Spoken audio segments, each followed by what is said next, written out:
Afternoon. It is officially 2 o'clock. We will go ahead and call to order this meeting of the Civilian Review Board. And hopefully everyone has had an opportunity to take a look at the minutes from our January meeting. Does anyone have any questions, edits, or additions to those minutes?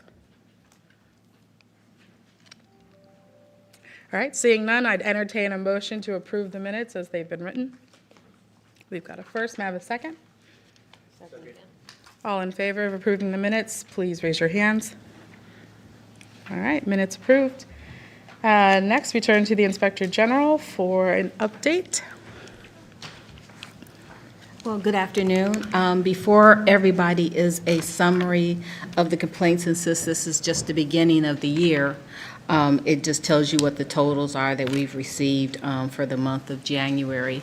I think everybody is aware we'll be doing a presentation next board meeting, simply because we have a lot going on with this board meeting with the presentation from Furby, that we'll be doing a yearly presentation. But this is where we are.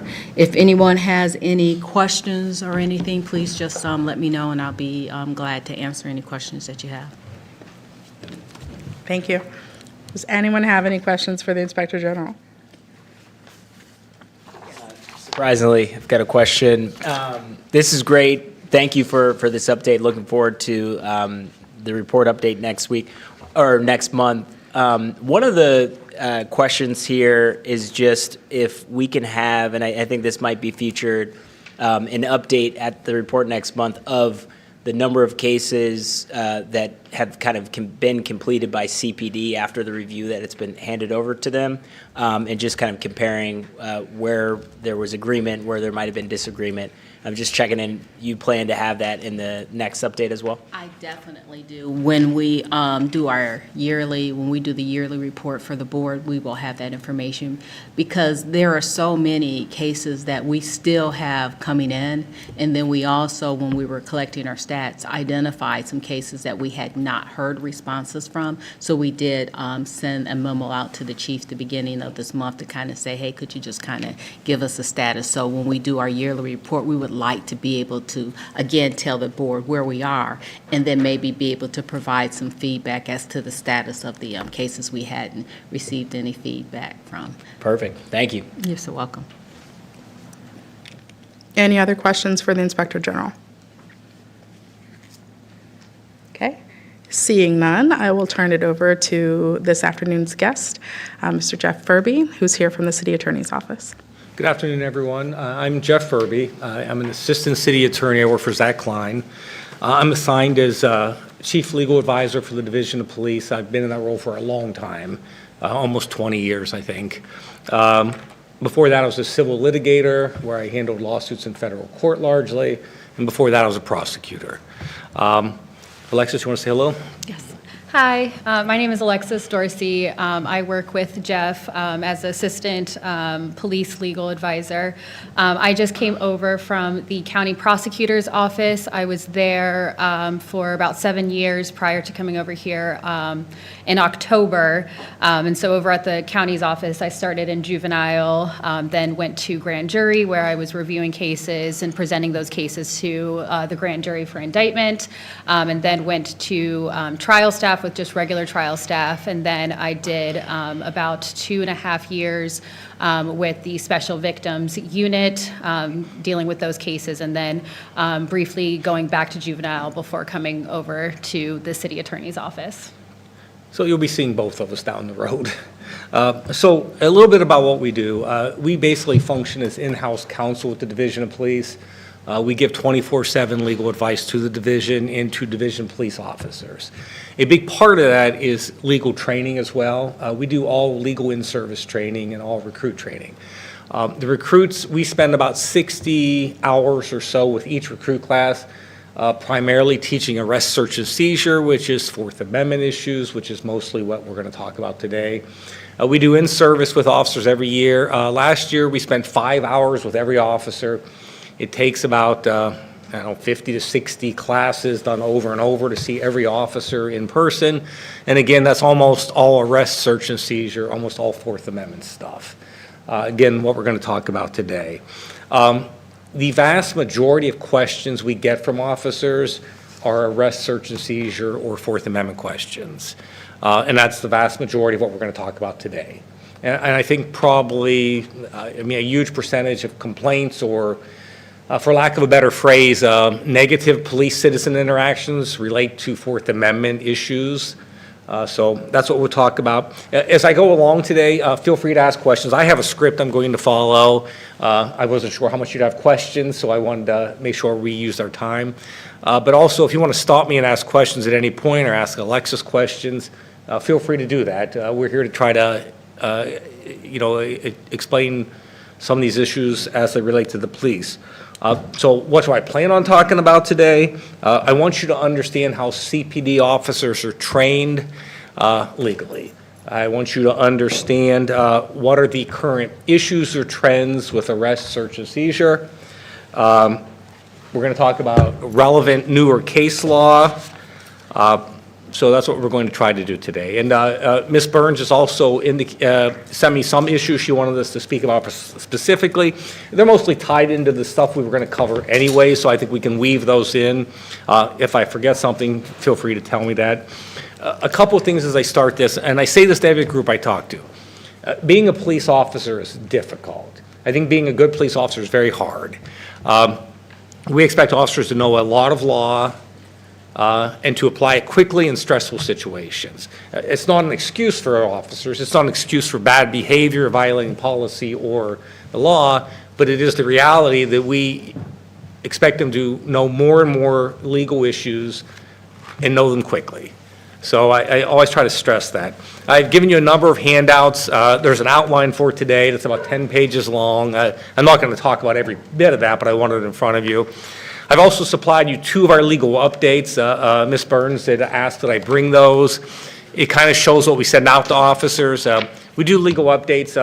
I used to do them every month. It ends up not being that frequent now because we do so much in-person training, to be honest. But we still do several of those a year. We've done probably 200 legal updates over the last 20 years, and that's besides emails and other memos. One of the things I will show you is the amount of legal information being sent out to officers and the amount of legal information we expect them to know. I will say, too, officers generally like getting these. They ask a lot of questions. They follow up. They are engaging in making sure they try to understand these issues as best as they can. So going to the handout, the Civilian Review Board handout, a couple of things. And we've done a lot of training the last year with officers, and we've done a lot of back to basics, Fourth Amendment training, to make sure that officers fully understand where most of these legal issues emanate from that cause them trouble, that cause citizens trouble. So the Fourth Amendment at the top of page 1, I don't want to be too basic, but I do want to mention this. The vast majority of policing issues emanate from the Fourth Amendment or relate to the Fourth Amendment. The Fourth Amendment was, I think, ratified in 1791. It's an awfully old document. But what the Fourth Amendment says, and we try to make this as relevant and real to officers as possible because it's really important. It says the right of the people to be secure in their persons, houses, papers, and effects. So what's protected by the Fourth Amendment? Persons, houses, papers, and effects. Now, over the last 230 years, the Supreme Court has expanded what's protected to include those things in anywhere else where a person would have a reasonable expectation of privacy. Right? And what are those things protected from? Unreasonable searches and seizures. And who does the Fourth Amendment protect citizens from? The government, which is the police for a lot of people. And we constantly talk to the police about that line. So what makes a search or seizure reasonable? Generally speaking, according to the Fourth Amendment, a search warrant supported by probable cause issued by a judge. That's the rule of the Fourth Amendment. Now, over the last 230 years, a ton of exceptions have been created by the courts to allow for better functioning of policing. But we do tell officers, this is the rule. The general rule is you need probable cause to conduct a search with a search warrant issued by a judge. Okay, that's the rule. And if you don't have that, then what exception are you within when you're doing that? And I'll kind of explain more of that a little bit later. So State v. Keister on the middle of page 1.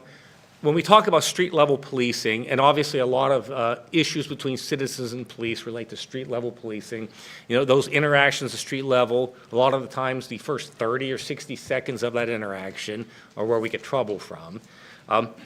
Our courts are going to look at every police-citizen interaction and try to put it in one of three buckets.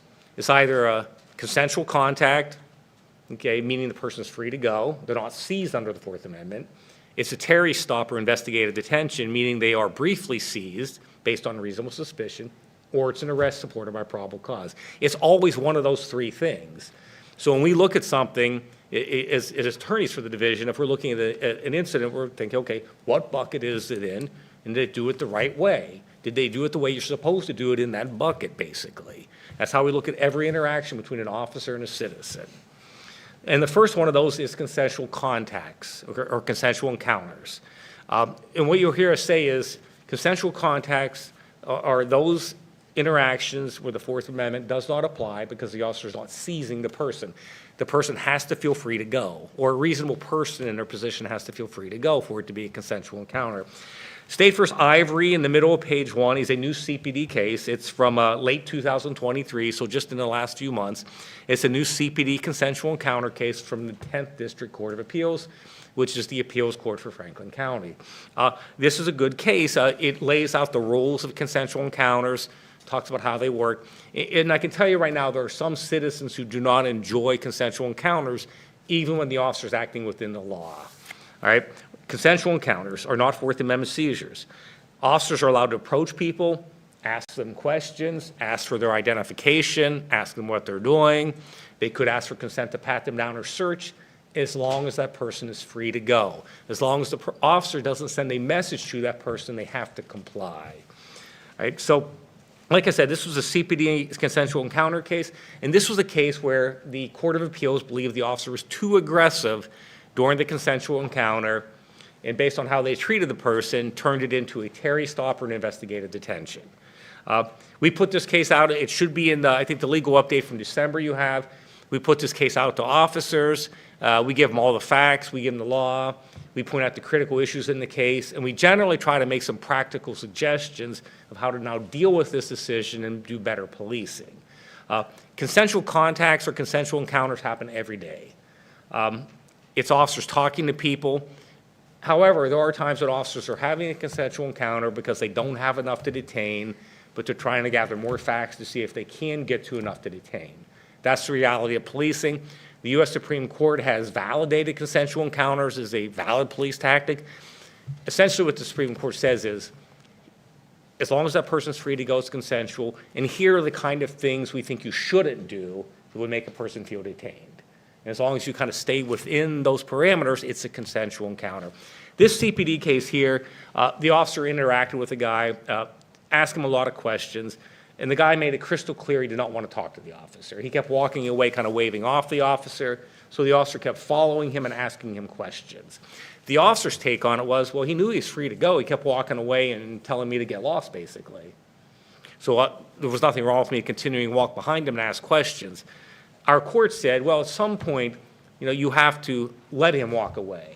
You can't keep following and asking questions because, in effect, you're making it clear to him he's not free to quit interacting with you.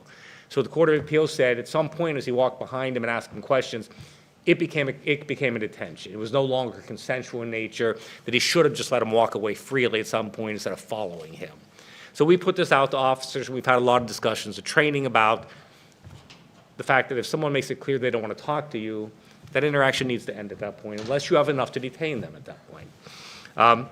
Bottom of page 1, Terry stops, investigative detentions, and we use those terms interchangeably, a Terry stop, an investigative detention, whatever we want to call it. That's when an officer has reasonable suspicion of crime and briefly detains a person in order to investigate. Terry stops have to be based on reasonable suspicion. Flipping over to the top of page 2, and U.S. v. Fott is an interesting federal case. And I think it does tell you that reasonable suspicion for a Terry stop is not a particularly high bar. Okay. In this case, it says the reasonable suspicion test does not demand much. Okay. That's our federal court. The Sixth Circuit is the federal appeals court for this part of the country. To put things in perspective, the probable cause standard needed for a more invasive search or seizure is not a high bar, requiring only a probability or substantial chance of criminal activity. An officer needs only a suspicion that is particularized, okay, and objective under the totality of the circumstances known to the officer to stop and detain someone. So reasonable suspicion is more than a guess or a hunch, but it's less than probable cause. It's some articulable facts where the officer can say, I have some facts to believe that person's involved in crime. I'm going to stop them and briefly investigate if they in fact are involved in crime. Terry stops are supposed to be short. They're supposed to be quick. The officer should get to a fork in the road fairly quickly. Either my reasonable suspicion ripened to probable cause, or it didn't, and I let him go. They should be brief detentions. They generally should not involve handcuffs or force, generally. Right? State v. Mahone is a new case out of Common Pleas Court here in Franklin County. It's a CPD case. This is a case where the judge believed the officer had passed from a Terry stop to an arrest inadvertently. Like I said, Terry stops are supposed to be short and involve minimal force. In Mahone, officers stopped this guy. At some point, they handcuffed him, and at some point, they chose to move him to another location to be interrogated by police and fire. This related to an alleged arson. The officers acknowledged they did not have probable cause to arrest him. The court said the use of handcuffs may be reasonable in some Terry stops if you fear for your safety, but generally not. And when you move the suspect any significant distance, it is an arrest. It's not a Terry stop anymore. So here the court found that the officers had arrested him without probable cause by moving him and by how they handled him. We call these length and manner cases. What we tell officers on every Terry stop, and Terry stops are obviously a point of conflict. We tell them to stop someone, you need reasonable suspicion they've broken the law. And for it to be reasonable, it has to be reasonable in length and manner. Terry stops can't be too long, and you can't use too much force or move people around. All right? So when can an officer handcuff during a Terry stop? If they think the person's armed, dangerous, or a flight risk. Otherwise, they shouldn't be in handcuffs. When can they use force? Well, they can use reasonable force to effect the detention, but reasonable force. So these should be short, fairly non-invasive encounters unless the person gives an officer reason to think they may be armed or dangerous. State v. Oliver is a Whitehall case out of the Court of Appeals last year. It talks about pat-downs. Do you understand the difference between a pat-down and a search? I think sometimes police will say things like that. I patted him down or I searched him. They'll get used interchangeably, or citizens will use them interchangeably. Officers can pat down citizens during a Terry stop if they think they're armed or dangerous. If they have reasonable suspicion they're armed or dangerous. Pat downs are of the outer clothing. All right, it's outer clothing, and they only are for weapons, not for contraband or evidence. Officers shouldn't be going into pockets or into things during a pat down. It's quick outer clothing to make sure they don't have a weapon so the officer can safely investigate. And most Terry stops should not involve a pat down. There should only be a pat down if the officer thinks they're armed or dangerous. If they're detaining someone and the person's been compliant and it's not the kind of crime for which you would think they're armed or dangerous, the officer should not be patting them down, right? So we spend a lot of time on this with CPD officers, especially younger officers. We want to make sure they get this. We don't want every Terry stop to become handcuffs, patting down, because it shouldn't be. All right, we want them to understand these are multi-part tests to get there. State v. Oliver, though, pat-down case. And in this case, the officer, when asked when he patted somebody down, at one point said for contraband. And our court said, well, that's not what you're doing a pat-down for. They're only for weapons. Yes? I think that a question on that one. So if an officer said in a situation that they were patting them down for weapons and then they found contraband, like what's the? Yeah. Yeah. So, like I said, a pat-down, the only goal of a pat-down is to find weapons. However, if an officer feels an item which they know not to be a weapon, but it's immediately apparent to him it is contraband, without any manipulation, the officer can remove it. But the officer would have to say it was immediately apparent to me it was contraband upon feel. All right? And that's a tough one. You know, it depends what the item is, how big it is, but it's called plain feel. Plain feel is a legitimate legal concept. Now, sometimes it can be a tough sell for the smaller item. I mean, how do you discern a rock of crack cocaine from outside of a pocket from a big piece of dirt? Mm-hmm. All right? Usually, when officers are successful with plain feel, it's because they're patting down, they feel something, and it's an officer who's done a lot of pat-downs. They feel something, usually an item within something crinkly, something they know to be drugs in the way they're transported, so they hit it, and they're like, I know that's drugs. Okay, that's usually when plain fuel will come up. Yeah, thank you. Sure, Going back to staying on Terry stops, yeah. what is detaining a person too long? Well, it's funny, there's no set time. U.S. Supreme Court in the 1980s was asked to set a bright line time. The person in that case, it was U.S. v. Sharp, said no Terry stop should be longer than 20 minutes. The Supreme Court said we're not going to do that. They can be a reasonable length of time. How do you decide if it's reasonable? Well, what are they going to stop for? How complex is it? How many people do they need to talk to? How much evidence is it? And really what they're looking at is, was the officer diligently investigating the whole time?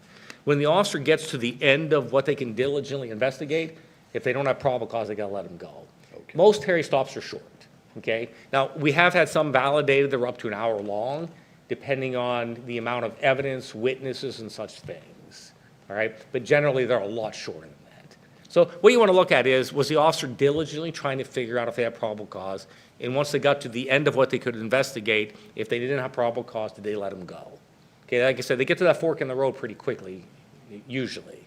All right, State vs. Camper is also a new CPD case. It is a search case. Basically, what can an officer search during a Terry stop? This is an interesting case. It's one of those cases I read, and it didn't surprise me what the officer did, because it was one of those situations that was really convoluted, really confusing, and you can kind of see what happened, but the court found that the officer conducted a search they should not have conducted. Right? This guy was detained during a Terry stop. He had a backpack on him, which the officer removed from him during the stop, which is fine. And what had happened was they had seen a car wreck.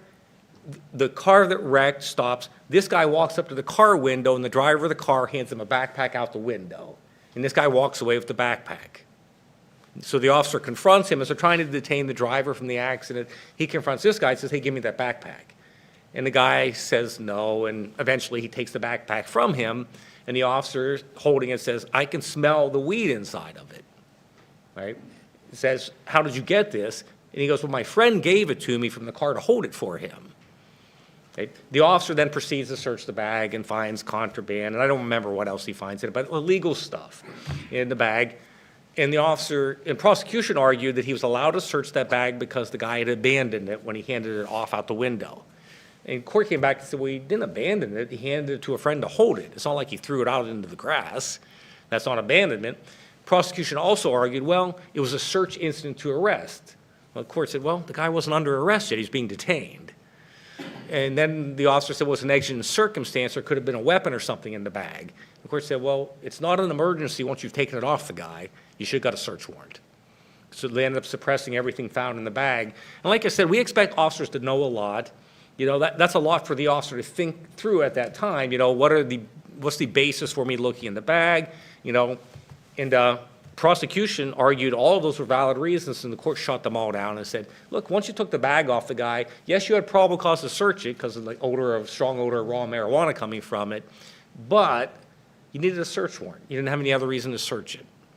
So, you know, again, we put this out to officers. We spend a lot of time focusing with officers in training, think through these situations, especially once the dangerous part's over, slow down and think through what are you allowed to do and how can I do it. Vehicle stops. U.S. v. Davis is a good case to talk about. It is also a CPD case. It's a federal case. A good case to talk about because it lays out a bunch of stuff that is confusing for citizens and gets people upset. Okay? When an officer stops a citizen for any reason, whether it's a stop sign violation or speeding violation, the officer has a legal right to order the driver and all the passengers out of the car. I think a lot of citizens will get frustrated with that. Well, you know, he stopped me for speeding. Why is he allowed to make me get out of the car? U.S. Supreme Court says officers can order everybody out of the car during a traffic stop for no reason, just because they feel like it for officer safety. Now, most officers won't do that because when you get them out at roadside, you don't know what to do with them. But you can if you want. Okay? Officers can also order people back into the car. So if people get out of the car, the officer can say, get back in the car. Again, the Supreme Court says that's okay. U.S. v. Davis is about a half step off from that. The officers stop this car for a traffic violation. Right after they light the car up, literally a split second, the passenger gets out. Okay? And the passenger has not violated the law. It's a violation by the driver. The passenger has on a seatbelt, so no violation. Car stops, passenger gets out a split second after license sirens come on and starts walking away. The officer says, hey, get back in that car. And the guy's like, no, I didn't do anything. I'm going home. Okay, and the officer says, no, you're getting back in the car. I need you back in the car. The guy's hesitant, so the officer walks over and walks him back to the car. The car door is still standing open, and the officer can see in plain view into the car from that vantage point, guns sticking out from between the seats, right? Which leads to an arrest ultimately. The argument in the case becomes, did the officer have a legal right to order him to go back to the car, or was he allowed to just walk home? What was the legal officer's authority over the passenger at that point who had exited the car and just simply wanted to go home? The Franklin County Court of Appeal, or no, the U.S. District Court, I'm sorry. The U.S. District Court said the officer had a legal right to order him back to the vehicle. What the court says is officers have a right to conduct traffic stops on their own terms for officer safety. They can order people out of the car, into the car. They can make people stay at the scene during the time of the stop. Right? Some citizens will get frustrated with this because they don't understand that authority, but it is Supreme Court authority. So here they said the officer did not violate his rights by ordering him back to the car. And then once the officer saw the guns in the car, he also smelled drugs. The officer had a reason to extend the stop. The officer had probable cause to search the vehicle, and everything kind of went from there. But the initial ordering back to the car was valid. Now, the Supreme Court says officers have unquestioned command of a traffic stop. However, that's limited. That means making people stay there and following orders. The officer cannot pat down the people from the car unless they have reasonable suspicion or under danger. So they have control to a point. Okay. State v. Oliver, the Whitehall case in the middle of page 3. Now, we're going to talk about this in a second. This was a plain smell case. In this case, the Franklin County Court of Appeals was asked, does the plain smell of burning marijuana emanating from a car give the officer probable cause to search the driver of the vehicle? And our court says no, not by itself. Okay. This is all in a state of flux now with recreational marijuana, which we'll come to in a second.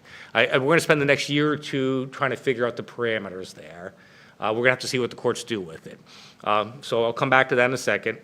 State v. Johnson is a CPD case, middle of page 3, out of the 10th District Court of Appeals. It is an inventory case. Lots of misunderstandings with impounding an inventory, and citizens can feel very frustrated with those processes. If an officer arrests somebody out of a car, the officer can impound that vehicle. A part of that impound is inventorying the vehicle, okay, which means looking in any reasonable, accessible area in the car that could hold valuables. All right, CPD's policy is a little vague on that, but as the court says, it's within legal bounds. It doesn't say storage areas, it says reasonably accessible areas that could be used for storage. This is one of those cases. Officers are inventorying this vehicle. They get to the center console. They realize the center console is loose, kind of tilted. All the screws are missing, and you can see fingerprints around all the screw holes and handprints as if it's been lifted up and down.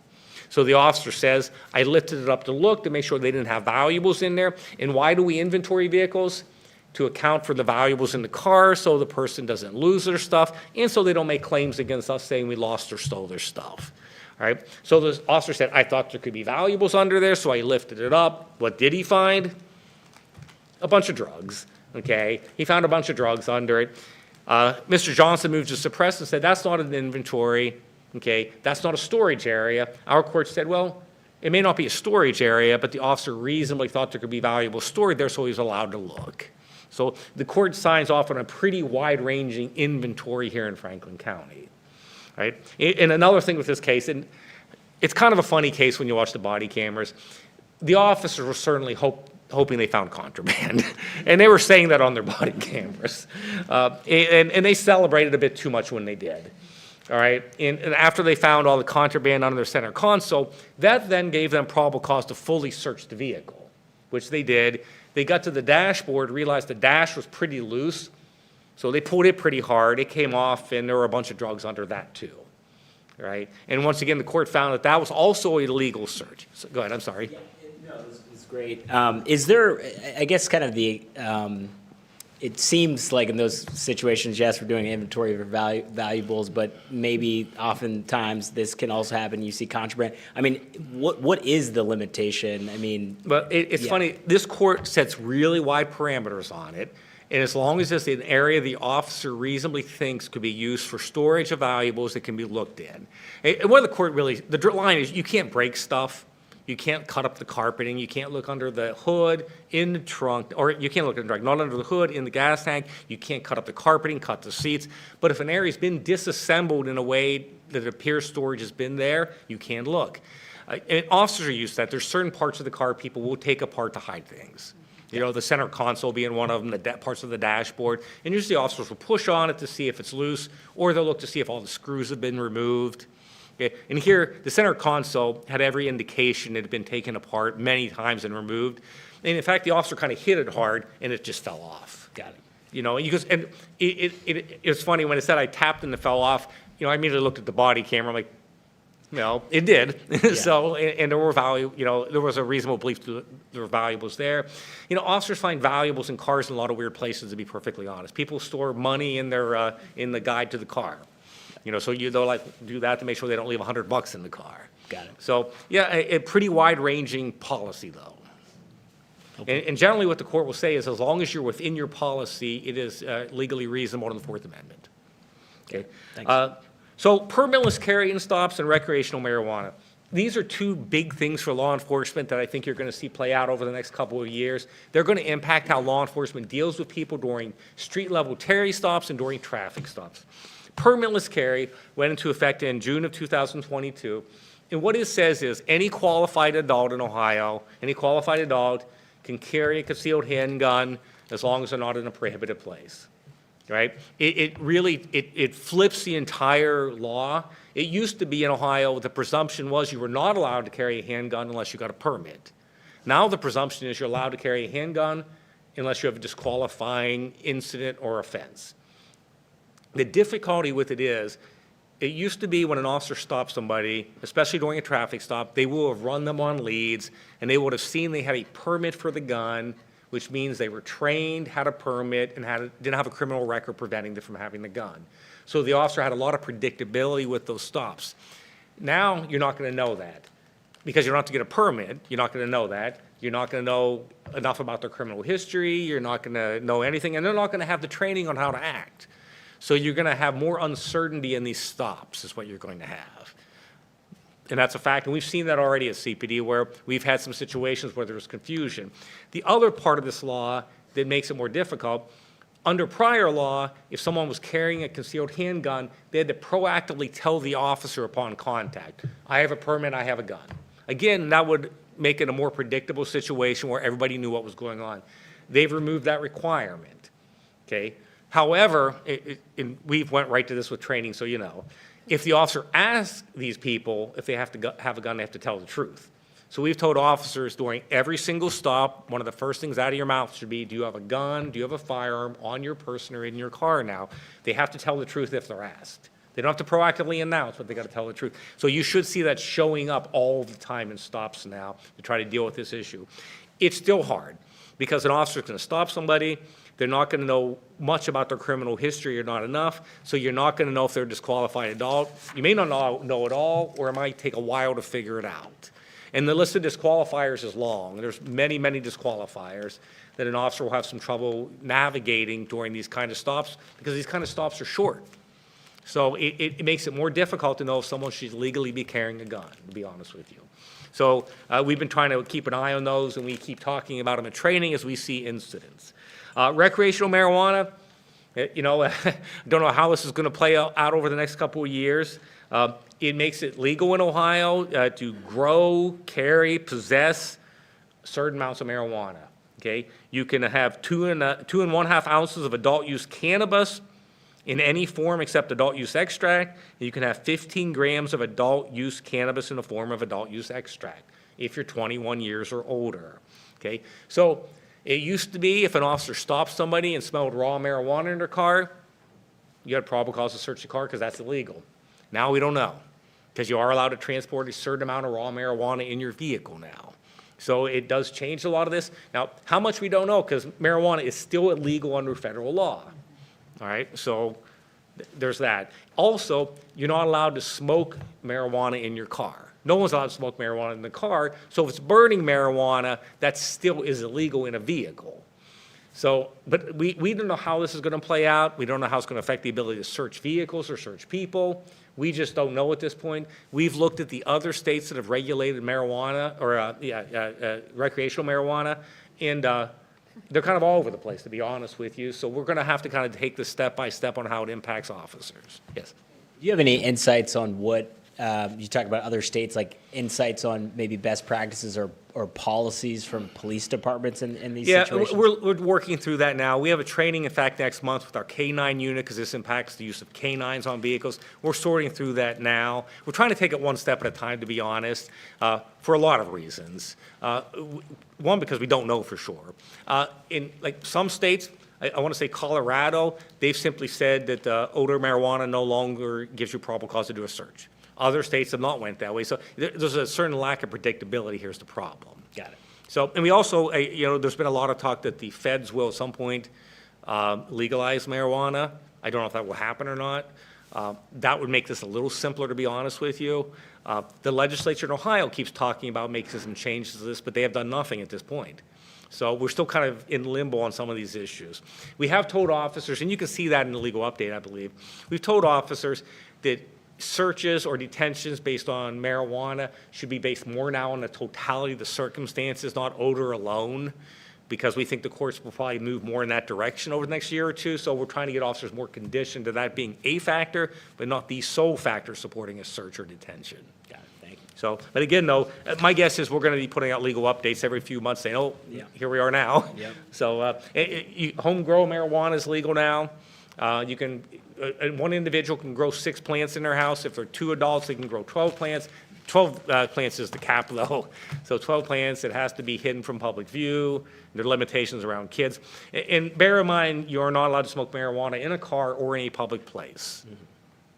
Any more questions about that? There hasn't been any policy changes for CPD with regard to stopping. No, no policy changes at this time. We're kind of slowly looking at that, talking to the division, but no policy changes at this time. And we've told them not to make any radical policy changes till we have a better sense for how this will play out. Arrest, probable cause decisions, arrest processes. Probable cause is pretty straightforward. I mean, a lot of these in fact, most of these legal standards haven't changed in a long, long time. Now, we see the courts messing around the edges of it, but they don't change. Probable cause is defined as reasonable grounds for belief, supported by less than prima facie proof, but more than mere suspicion. Probable cause is more likely than not. When I teach young officers how to decide probable cause to make an arrest, I usually say, look, you got to look at the facts, the totality of the circumstances, all the facts, and you got to look at the criminal code section you're going to cite them for, charge them for. Do you have facts to support each element of that crime? That's probable cause. It's more likely than not you can prove each element of that crime with the facts you got. And we usually do that by example with them going through various crimes. Generally speaking, if a person claims they were wrongfully arrested, they would have to show there was a lack of probable cause based on what the officer knew at the time. One thing at the bottom of this case, Davis v. Wallaman on page 4. There is no constitutional right to refuse to identify oneself during a lawful Terry stop. I think citizens and officers can get sideways with each other because citizens don't understand their rights and officers don't always take the time to educate them. And we talk a lot about that. Stop and ID law is what's here. There's a law in Ohio that says when you're stopped for a Terry stop, meaning there's reasonable suspicion to stop you in a public place, if the officer asks you for your name, date of birth, and address, you have to give it, all right? A lot of citizens don't understand that. Say, well, I got a Miranda right, I don't have to talk, or I've got a legal right not to tell you who I am. That is not true in Ohio. Under the stop and ID law, if you are legally stopped, you've got to give your name, date of birth, and address, and if you don't, you can be arrested. And that's what happened in this case. He got arrested, said I had a constitutional right not to disclose my identity, and our federal court says, no, you don't. You have a federal right not to incriminate yourself, but your identity by itself is not incriminating. So we talk to officers about this. A lot of citizens just don't understand these issues. And we'll talk to officers about slowing down and explaining to people, hey, you've got to tell me that stuff so I can take your report, and if you don't, I can't arrest you. We'd rather those arrests not happen and that people understand they do have to produce that information. Yes? You said legally stopped, so an officer can't just, Right. walk in an alley, Right, ask for your name, and a couple of address. things with what you said there. So one, it has to be a valid Terry stop in a public place for stop and ID to apply. It does not apply to consensual encounters. We've seen in Ohio, we've seen some cases where officers arrested people for failing to produce identification in a consensual encounter. Citizens don't have to do anything during a consensual encounter. They can tell you to get lost. They can refuse to produce identification. So you have to have reasonable suspicion and a detention to get that in a public place. One thing with that, we've talked to citizens and student groups about this. If you don't think you're being legally stopped, but the officer does, that's not the time to have that fight, okay? You should be thinking, well, I don't think the officer had a reasonable suspicion. I won't tell him anything, okay? You should give them the information if the officer believes they legally stopped you. Now, if you want to have a fight about what if they should have done that, we can have that later on. Don't have it right there. I mean, you may be wrong. Maybe the officer's wrong, but you may be wrong too. So if the officer says, hey, look, you've got to tell me your name, date of birth, and address, then you should produce that, and we can sort out the legal part of that later, if that makes sense. All right, middle of page 4, a few things with arrest. I put these sections in here just so you can kind of understand what we talk about with these issues. Officers need to understand when they can arrest people, when they cannot arrest people, and when they have to arrest people. In Ohio, if a crime is on view, meaning the officer saw it happen, and it's an arrestable offense, the officer can arrest, meaning take that person to jail. If it's an on-view offense, we call that on-view or found violating. Okay, it says they can be arrested. There are a certain number of offenses that officers are not allowed to arrest for unless they see it happen. Criminal trespass, criminal damaging, disorderly conduct, those kind of things. Generally non-violent misdemeanors. Those kind of offenses, the officer cannot take the person to jail unless they see it happen. All right? And then there's a whole bunch of other offenses like domestic violence where the officer essentially has to make an arrest if they have probable cause, even if they didn't see it happen. All right? There's a whole range of offenses like that. 293503 is the found 293503 is the found violating part I've got in here. And then the domestic violence portion. In Ohio, the preferred course of action on domestic violence or protection orders is an arrest if there's probable cause. So if you ever wonder, hey, why did the officer choose to arrest that guy? It may be that they're supposed to. Domestic violence, violation of protection order, those kind of things, the officer essentially has to make that arrest and take the person to jail if there's probable cause. And if they don't, they have to do a written statement explaining why they didn't. And to be perfectly honest, we tell officers we rarely see a good reason to do that those people should go to jail. All right? If you wonder why an officer didn't make an arrest, we will get complaints about that. Someone will say the officer didn't do anything. They didn't make an arrest. It could be that they weren't allowed to. For example, criminal trespass can be really frustrating to citizens. You know, you own a business, you have a chronic trespasser who comes in your business. They've been trespassed. You've given them a letter saying you're not allowed in here, don't come here. They come in, they trespass on a given day, they cause trouble in the business. You call the police.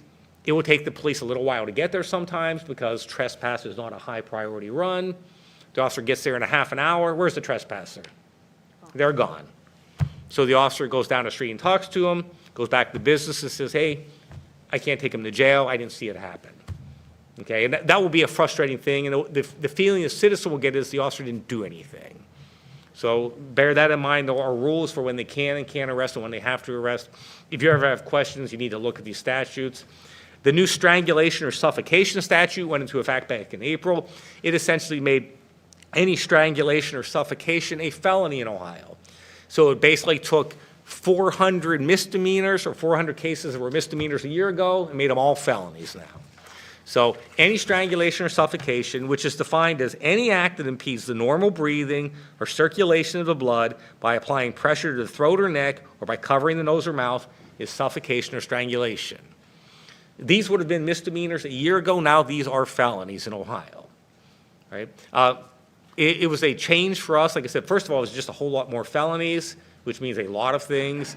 We had to train officers on this. We had to create a group of officers to do this enforcement because we don't have enough detectives to cover another 400 to 500 felonies all of a sudden.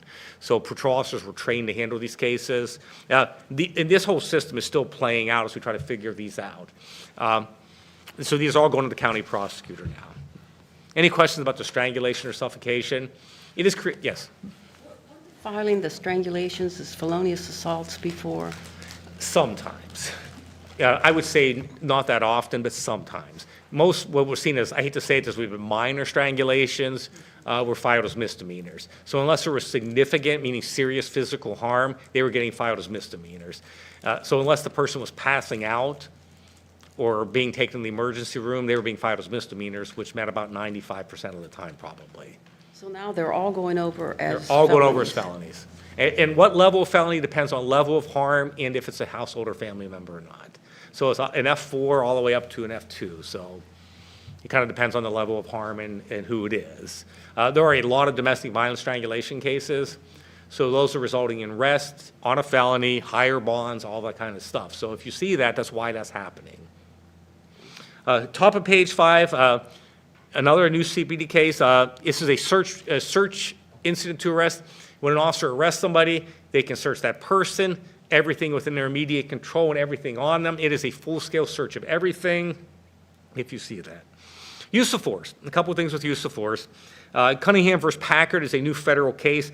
We mostly look at the Sixth Circuit for our use of force cases. That's generally who we listen to, who we look to for guidance.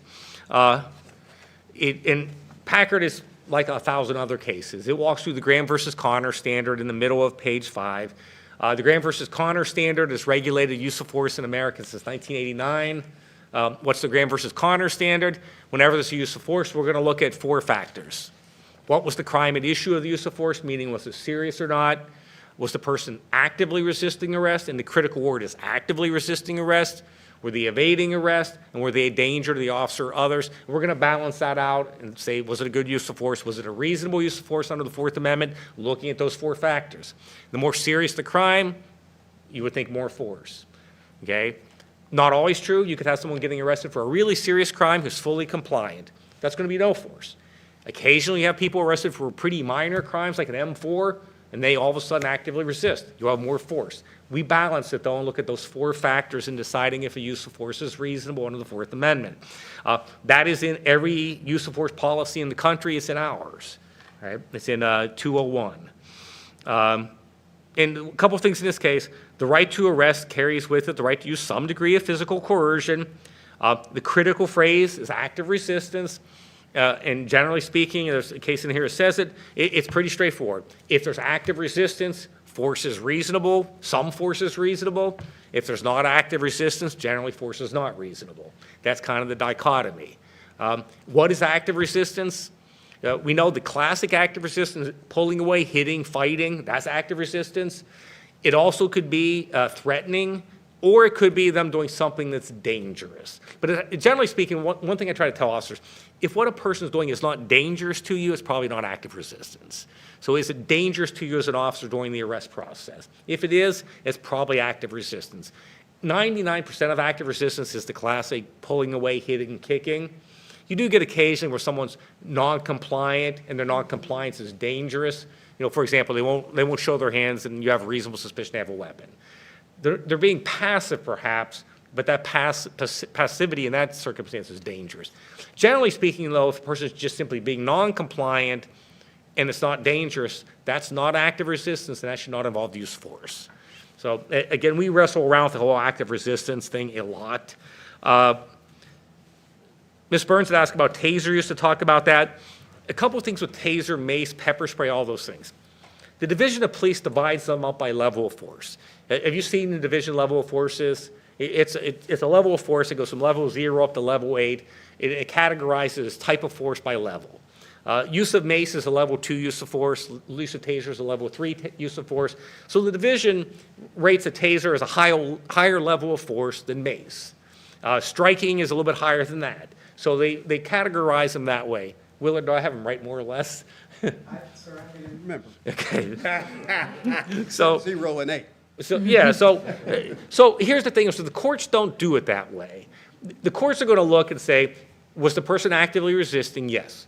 So some amount of force was reasonable. Some amount of non-deadly force was reasonable. They don't get into, well, you should have maced them instead of used the taser. You should have tased them instead of striking them. Basically, they're going to look and say, was non-deadly force reasonable? If it was, then non-deadly force is reasonable without splitting hairs. The division divides them up more by policy. All right, so occasionally I'll be asked legally, how do you feel about the taser versus mace or pepper spray? I'm like, legally, they're not different. Okay, they're both uses of non-deadly force, and if non-deadly force is reasonable, a court's going to look and say, we're not going to pick which use of force which we think is best. We're just going to say any non-deadly force in that situation was reasonable. Right? The division, on the other hand, has their levels of force, which guide an officer when to use force and what it's looked at, how it's looked at. Yes. I got a question on that, because right here, it mentions that the appellate court here considers the force used not the extent of the injury inflicted. Correct. In an excessive force analysis. Right. What about like environmental factors, right? In the sense of like, whether you're on concrete or Yeah, something. absolutely, Yeah, yeah. how does that get into play? That's all within division policy. I'll get to in a moment. Yeah, Okay. it's in policy. The courts do talk about that too. They're going to look at all those factors to decide if the use of force is reasonable. There could be situations, for example, if someone's climbing over a high fence and tasering them would cause them to fall off the fence onto their head, that would be a factor in deciding if it was a reasonable use of force. What they're saying in that case, and I've had these cases before, is sometimes the injuries can be disproportionate to the use of force without any fault of the officer. I had a case once where an officer shoved somebody really hard to get them away from them. The person took an extended stumbling fall, ended up falling over a bench and breaking their leg.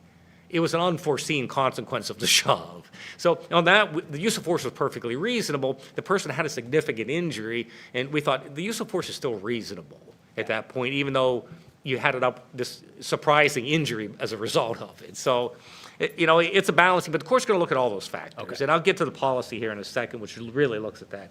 But what you'll see is, use of the taser is permissible where a suspect poses an immediate threat where they're actively resisting. This bottom of page 5, Shoemate versus Akron. Going over to Goodwin versus Painesville on page 6. Even previously resisting suspects have a constitutional right to be free from gratuitous application of the taser. Okay. So when we're looking at use of the taser especially, here's a couple of things we always remind officers. It has to be reasonable at the outset, okay? You have to have active resistance or danger to use it initially. If you deploy it more than once, each time you'd have to cite there was active resistance or danger. You couldn't say, they were dangerous, so I tased them 4 times. Okay, it'd have to be, they were dangerous, I tased them, they continue to actively resist, so I tased them again. Okay, so was it reasonable at the outset, and did you continue to use it in a reasonable manner? And one thing the courts say, and this is a really hard one for officers, but they know this, it's hard to turn the force off when the resistance stops. If you have someone who violently resists for an extended time, and all of a sudden they stop and give up, sometimes officers have trouble stopping at that point. Because it's scary, it's dangerous in the heat of the moment. That person may have endangered the officer, but, it's hard, but they're trained, the force has to stop when the resistance stops. So if you tase someone because they're actively resisting, and then they stop, then you don't tase them again, it stops at that point. All right, and that is a constantly difficult issue, to be perfectly honest, because if there's a lot of fighting going on, sometimes it's hard just because of human nature to stop. But that's something we have pounded home every training I've ever done because it's difficult, especially with the taser, I think, or with physical force. There are pepper spray cases in here. The courts don't look at pepper spray any differently than mace, like I said, or the taser. Is there active resistance, and did you use it while they were resisting, and did you stop when they quit resisting? Is how they're looking at these mid-level uses of force, these non-deadly uses of force. A state of Irwin versus Greene County. This case relates to the question Ms. Burns asked me and relates to the policy. What about using the taser on older people, obviously pregnant females, children, people with disabilities, or against people on a dangerous surface, perhaps? Again, those are largely policy decisions. The court's still going to look at it with the same test. Was it reasonable given the circumstances? Was the person actively resisting, or were they a danger to others? The state of Irwin versus Greene involves an elderly woman. I think she was 81. She was approaching officers with a metal rake held up at them. They ordered her to drop the metal rake repeatedly. As she got close enough to strike them and seemed to be moving toward them, an officer tasered her, which caused her to take a bad fall. Her estate filed suit saying that was an unreasonable use of force because of her age, and the court did not agree. The court found that it was a reasonable use of force, that she was an immediate threat to the officers, and the court said there was no evidence that the woman was not capable of swinging or thrusting the rake at the officer. So they considered it, but said, given the circumstances, she was a danger to the officers. So what we get from this is, there's no prohibition against using the mace or taser against those people. There's no prohibition against using the taser against older people, or children, or people with disabilities. The court's still going to say, in spite of their disability or their age, were they a danger to the officer at that time? Okay. Now, policy absolutely requires officers to consider that stuff. If you look at Division Directive 204 at the bottom of page 6, it's is the chemical spray directive. It says sworn personnel may use chemical spray to protect themselves. Okay, may. Okay, sworn personnel should not use chemical spray on handcuffed subjects. Okay, if you know police language, okay, there's a difference between shall and should not. Okay, which I think can be frustrating to people, and officers completely get this when they read it. Should not doesn't mean you can't do it. Okay, shall not means you can't do it. Should not means you shouldn't do it, unless you have to. So they're not supposed to use chemical mace on a handcuffed subject unless they pose a danger to themselves or others.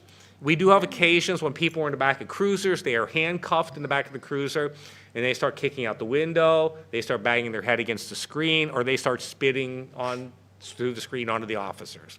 Okay? At some point, even though they're handcuffed, use of mace may become reasonable in that circumstance. I mean, generally speaking, though, they should not be using force against a handcuffed suspect. Yes. But because that says should not, shall not, I mean, Right. what is the actual violation? I mean, it's Well, like, I shouldn't an officer would have to justify why they did it. Because Yeah. what the division is really saying is, you shouldn't do this unless you can give a specific reason why it's reasonable in this circumstance. But generally speaking, we don't think you should do this. So it creates the burden on the officer to explain why they did it. Okay, got Yeah, it. so the shall nots are different. The shall nots are prohibitions. You look down, sworn personnel shall not use chemical spray to disperse a congregation of individuals. What they're saying is, and some of this came out of the protest in 2020, that officers shouldn't use mace to move a crowd or disperse people, because what ends up happening is you have some people who maybe are breaking the law and some people who aren't, and you end up macing all of them. So the directive's been tweaked to make sure that if you have a lawbreaker in a crowd, you're targeting that person, not just the crowd. It makes it more difficult, but it is compliant with the law. Sworn personnel encountering a group of people, some of whom were engaged in unlawful contact, shall be guided by the use of force directive when deciding whether to use spray. Again, trying to avoid using it when you're going to hit innocent people.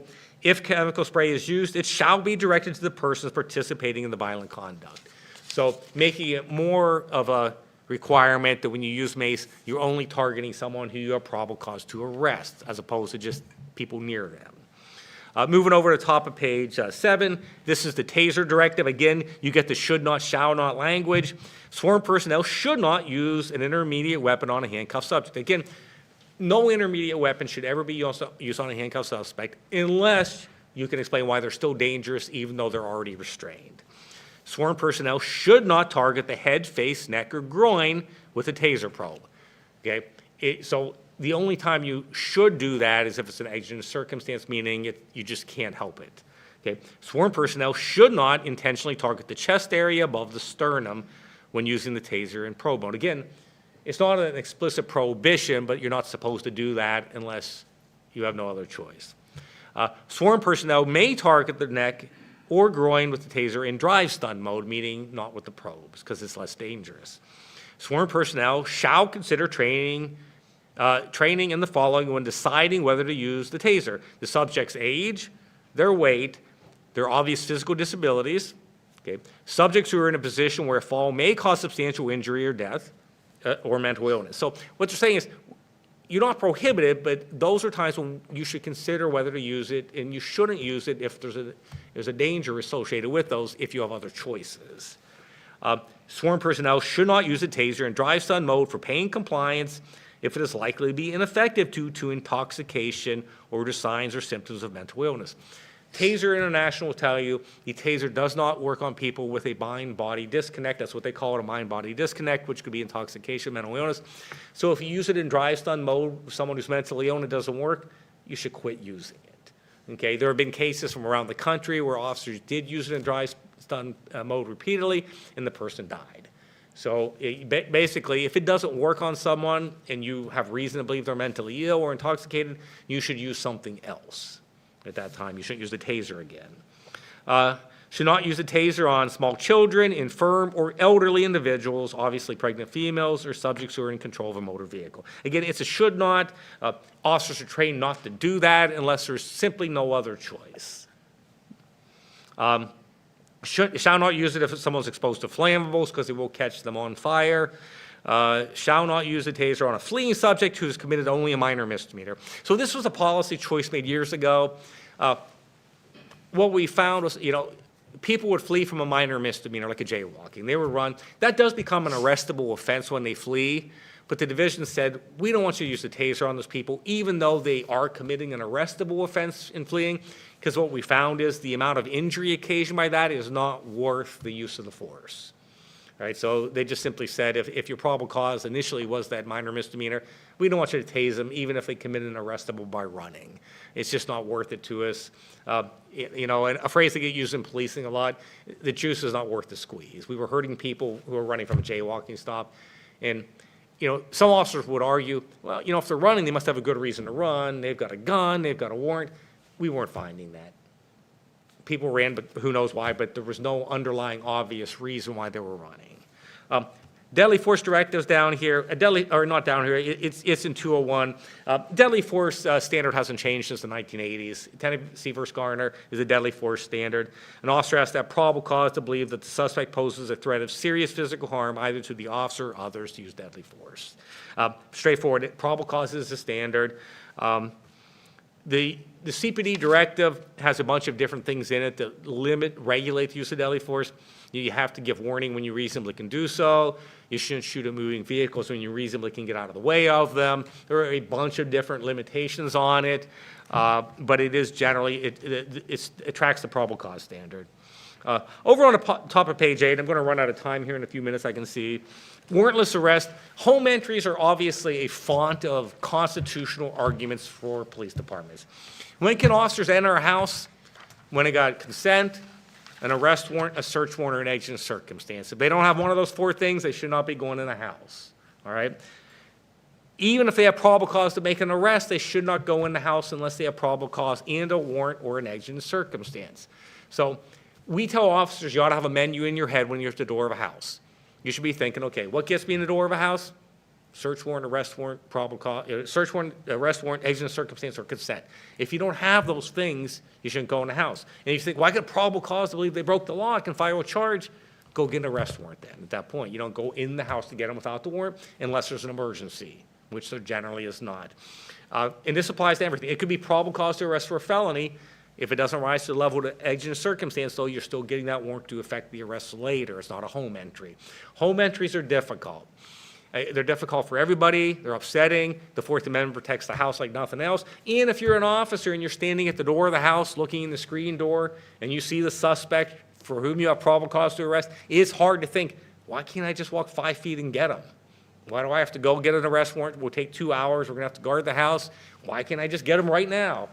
That's a tough one. We spend a lot of time with young officers. Know when you can cross that threshold. It doesn't matter if it's a door even. The minute you cross that threshold, that is a Fourth Amendment entry you have to justify, any crossing of the threshold. And like I said, that's hard. I've had many things over the years where an officer says, I was on this side of the door, they were on that side of the screen door, they were 3 feet from me, I just opened the door, grabbed their arm. I'm like, that's an entry. That's an entry, and it was a bad entry because you didn't have an exigent circumstance or a warrant. All right, so we spend a lot of time on that. Execution of arrest warrants, officers have to knock, announce, wait a reasonable amount of time. The officer has to have reason to believe the person's home at the time and reason to believe that it's in fact their residence, which is usually evidenced by their address being on the arrest warrant. Officers should understand this. This is also in the city code. Have to knock, announce, wait a reasonable amount of time. What's a reasonable amount of time? Depends on how big the structure is, the time of the day, all that kind of stuff. How long would it take someone to reasonably come to the door? What's the philosophy on arrest warrants of knock and announce? We want people to be given the chance to come out and peaceably surrender on their own instead of an officer having to force entry and go in their home, if we can avoid that. Again, hard to be patient sometime when you can see the person in the house. Consent, officers can ask for consent to enter a house. People consent a lot of the time. Who can consent to the entry in the house? Somebody with joint authority, control of the house can consent to an entry. Can children consent to an entry? They usually can if they're old enough to freely, voluntarily give consent.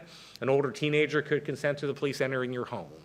Okay? They could not consent necessarily to them looking in your personal stuff, but they can let them in the house. Officers will ask for consent to go in homes if they think they can get consent, freely, voluntarily given. Hot pursuit, very quickly, hot pursuit changed in 2021, all right, in the Lang versus California case. It used to be if an officer had a hot pursuit, meaning they started trying to arrest someone outside, that person ran and the officer chased them, the officer could automatically go in the house and get them. Not anymore. Lang says if the probable cause for the arrest is a misdemeanor, the officer would have to articulate another exigent circumstance to enter the house. What the Supreme Court says is we don't think a hot pursuit for a misdemeanor is automatically an emergency all the time. For a felony, it is. For a misdemeanor, maybe. You'd have to articulate why you think that arrest is that important to run in the house after them. So this has changed the rules for officers and took some retraining. I'm going to skip over for a couple last things here because I'm out of time. Need to render aid. We've had complaints and lawsuits both ways on this. An officer can enter a home if there's an exigent circumstance in the home. An exigent circumstance just means there's an emergency in the home and there's not time to get a warrant. A lot of the times when our officers are entering homes on an exigent circumstance, it's because they're going to render aid. They reasonably think somebody inside the house is in danger or needs aid. This comes up a lot with domestic violence runs, where officers get out on a domestic violence run and they believe the victim is in the home and is in need of aid because of the nature of the call and what they're hearing or seeing at the scene. This also comes up on wellness checks. Somebody will call in and say, hey, I'm concerned my son is suicidal, will you go check on him? And the officer will get to the door of the house and have to decide, do I have enough information? Do I have enough information to believe the person inside needs my aid perhaps or needs me to protect them? The officer can make a forced, non-consensual entry if they have reason to believe the people in the house are in need of aid. Reed versus Campbell County is a brand new federal case on that.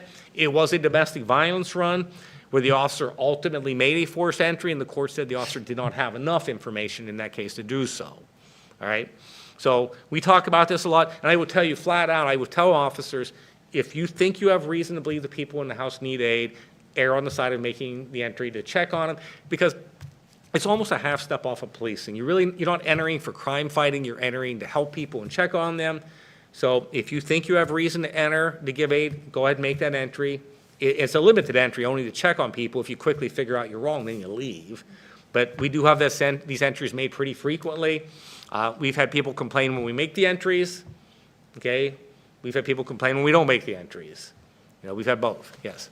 Thank you for that. And is there a particular kind of policy around, like medical staff, like if maybe an officer's there with medical staff, like what's the, is there any sort of...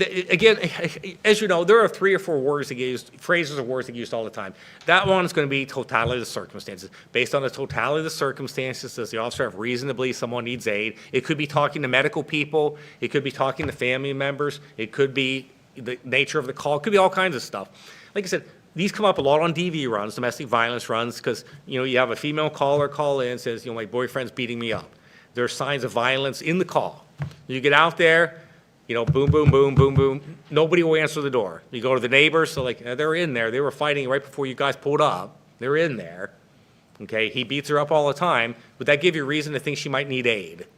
Yeah, and the officers are going to knock. They're going to try to get the person to answer the door. If they can't, they're going to kick that door in and go in the house and see if she needs aid.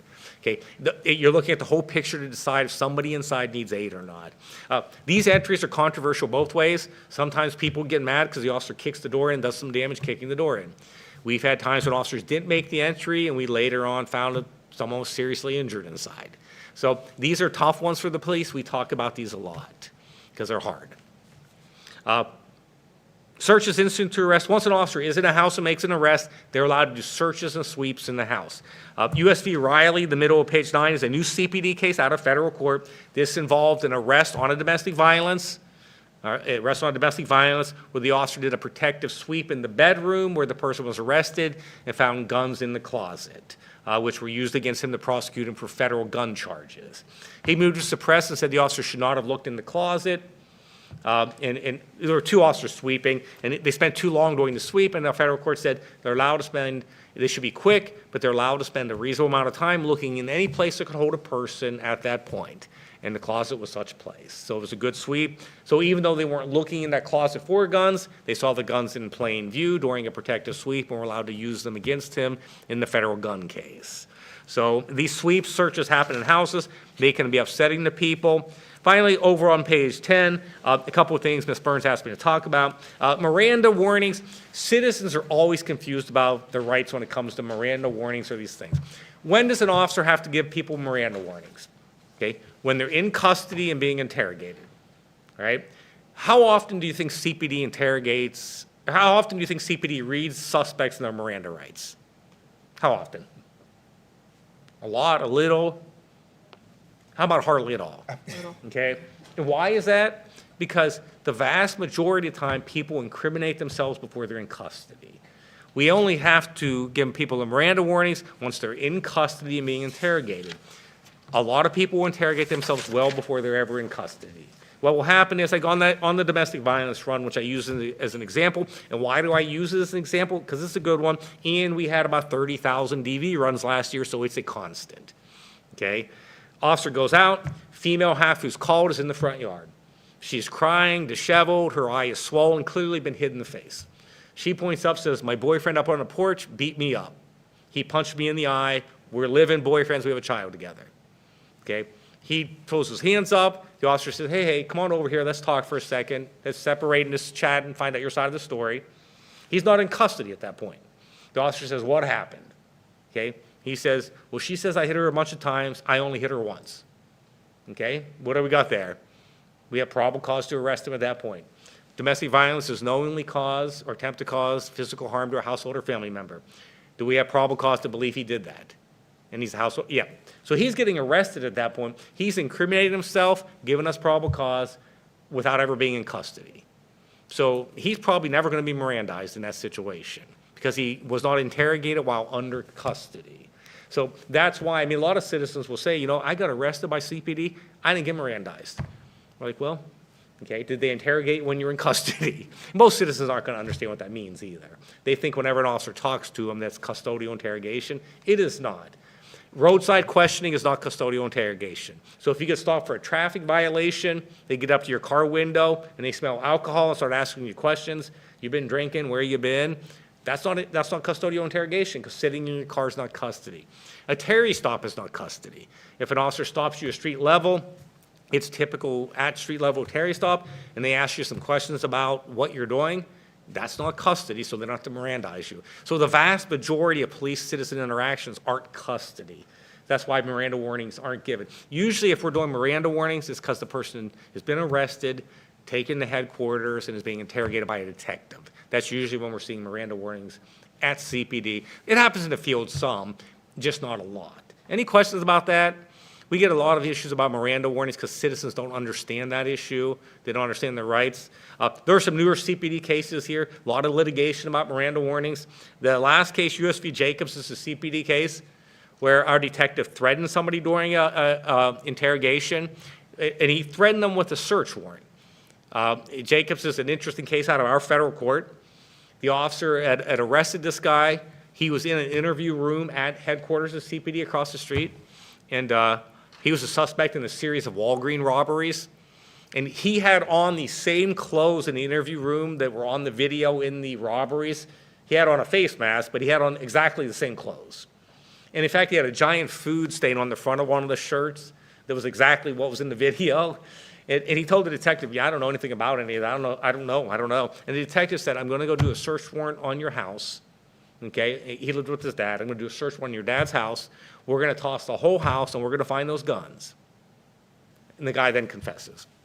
And he said that was coercion, that you're not allowed to threaten people during a custodial interrogation. And the court said, as long as it's true, you can. And he had probable cause to get a search warrant, which he was going to do, so not an unreasonable threat in the course of that interrogation.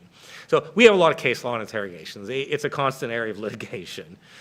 That's what I have today. I don't know what other questions you have. You know, it's hard to cover the issues that CPD has in an hour. I mean, we have thousands of legal issues all of the time. And the one thing that I always, when Alexis took this job, I always joked about it. People will ask me what a typical day looks like. I'm like, oh, there's no typical day. I come in thinking I'm going to get something done, and then 5 hours later, I'm sorting through some weird question about who knows what, just because that's the nature of policing. You know, I'm getting a weird question about parking tickets, and an hour later, I'm getting a weird question about a search warrant on a homicide. You know, the legal issues are constantly coming at officers. There's a lot of weird issues that come at officers. If they're calling me in the middle of the night, it's usually because of something weird. They're not going to call me if they know the answer. Okay, they'll call me about something weird, and you know, my wife will laugh, and I'm getting called in the middle of the night. She's like, who would know that? I'm like, well, not me. And usually I'm like, officer, hold on, give me about 15 minutes to pull my laptop up and I'll call you back, okay? Because it's a difficult job with a lot of legal issues. Thank you, Mr. Furby. Does anyone have any questions? I think this is great, and I think just generally for our like civilian review board and also for the public watching to kind of, you know, obviously not these regular type of updates, but I think obviously trying to figure out a cadence to have you come in. I know each of the presentations have been super helpful, just to get a sense of this, especially a lot around the Miranda, where people might not know in terms of at what point. So I thought this was super helpful, so thank you, appreciate it. No, thank you, and we're willing to come in whenever. I mean, I think, you know, we spend a ton of time telling CPD officers these issues. I think it's good for you to know them as well. And the law's ever changing, you know, permitless carry, recreational marijuana, these are huge shakeups in the law for officers and for citizens. Thank you. What I think would be good, because this is great, and you've mentioned it a couple times, if the general public knew, Yeah. that's when we could kind of, You know, it's difficult. It used to be, I remember years ago, Ohio State used to put out a lot of information to their students, you know, how to interact with the police, you know, trying to find them, so they understood their rights, understood the limits of their rights. A local defense attorney used to do that too. He'd do a community groups where he would do that as well. And it was really helpful because citizens would get up and say, I know if an officer stops me, I don't have to talk at all. I'm like, not true. You do have to talk a little bit. And I think some of those citizens will inadvertently get themselves in trouble. They're not bad people. They just don't understand the rights, the limits of their rights. And like I said, we spend a lot of time with officers saying, hey, look, take a deep breath. If someone's being difficult and they're not doing what they have to do, explain to them why they have to. And there are a lot of citizens who just don't know their rights or know the limits of their rights always. So, yeah, it's a constant issue. And whenever I go to those community forums, you know, they're a lively discussion because, you know, people get frustrated with issues. Consensual encounters, you know, explaining that an officer with a badge and gun can walk up to you and ask to talk to you and you're free to walk away. A lot of people are like, well, I'm not free to walk away. I don't believe that. You know, and I think that's an interesting discussion to have, so. Thank you. All right, checking in, I wanted to get a feel for each subcommittee. Subcommittee 1, will you all have cases to report out on today? No, we will not. Okay. Subcommittee 2, will you all have cases to report out on today? Yeah, we will. Yes, okay. And then Subcommittee 3, will you all have cases to report out on today? Yes, okay. How about this? Let's take a 10-minute break, and when we come back, we'll start with Subcommittee 2, then go to 3. A reminder that we are reserving the end of each of our meetings to have our policy questions and discussions. So again, if one of the questions you ask about a case starts going into something that is not specific to an outcome, I will ask to reserve the question for the end of the meeting. Okay? We'll be back at 3:28.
Two things. One, I would like to ask Mr. Tobias if he would share just a little bit about kind of our formal process, but also give him the floor to share about what we hope, or what we at least invite for this interim period. Yeah, thank you. I made sure I didn't have fruit snacks in my mouth when you looked over in my general Sorry. direction.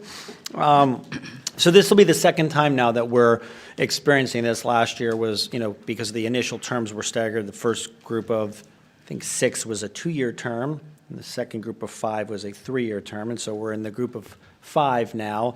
But we have some experience and hopefully learned from the experience last year in terms of replacing members who don't wish to continue to serve. And in this instance, I believe you said there will be 3.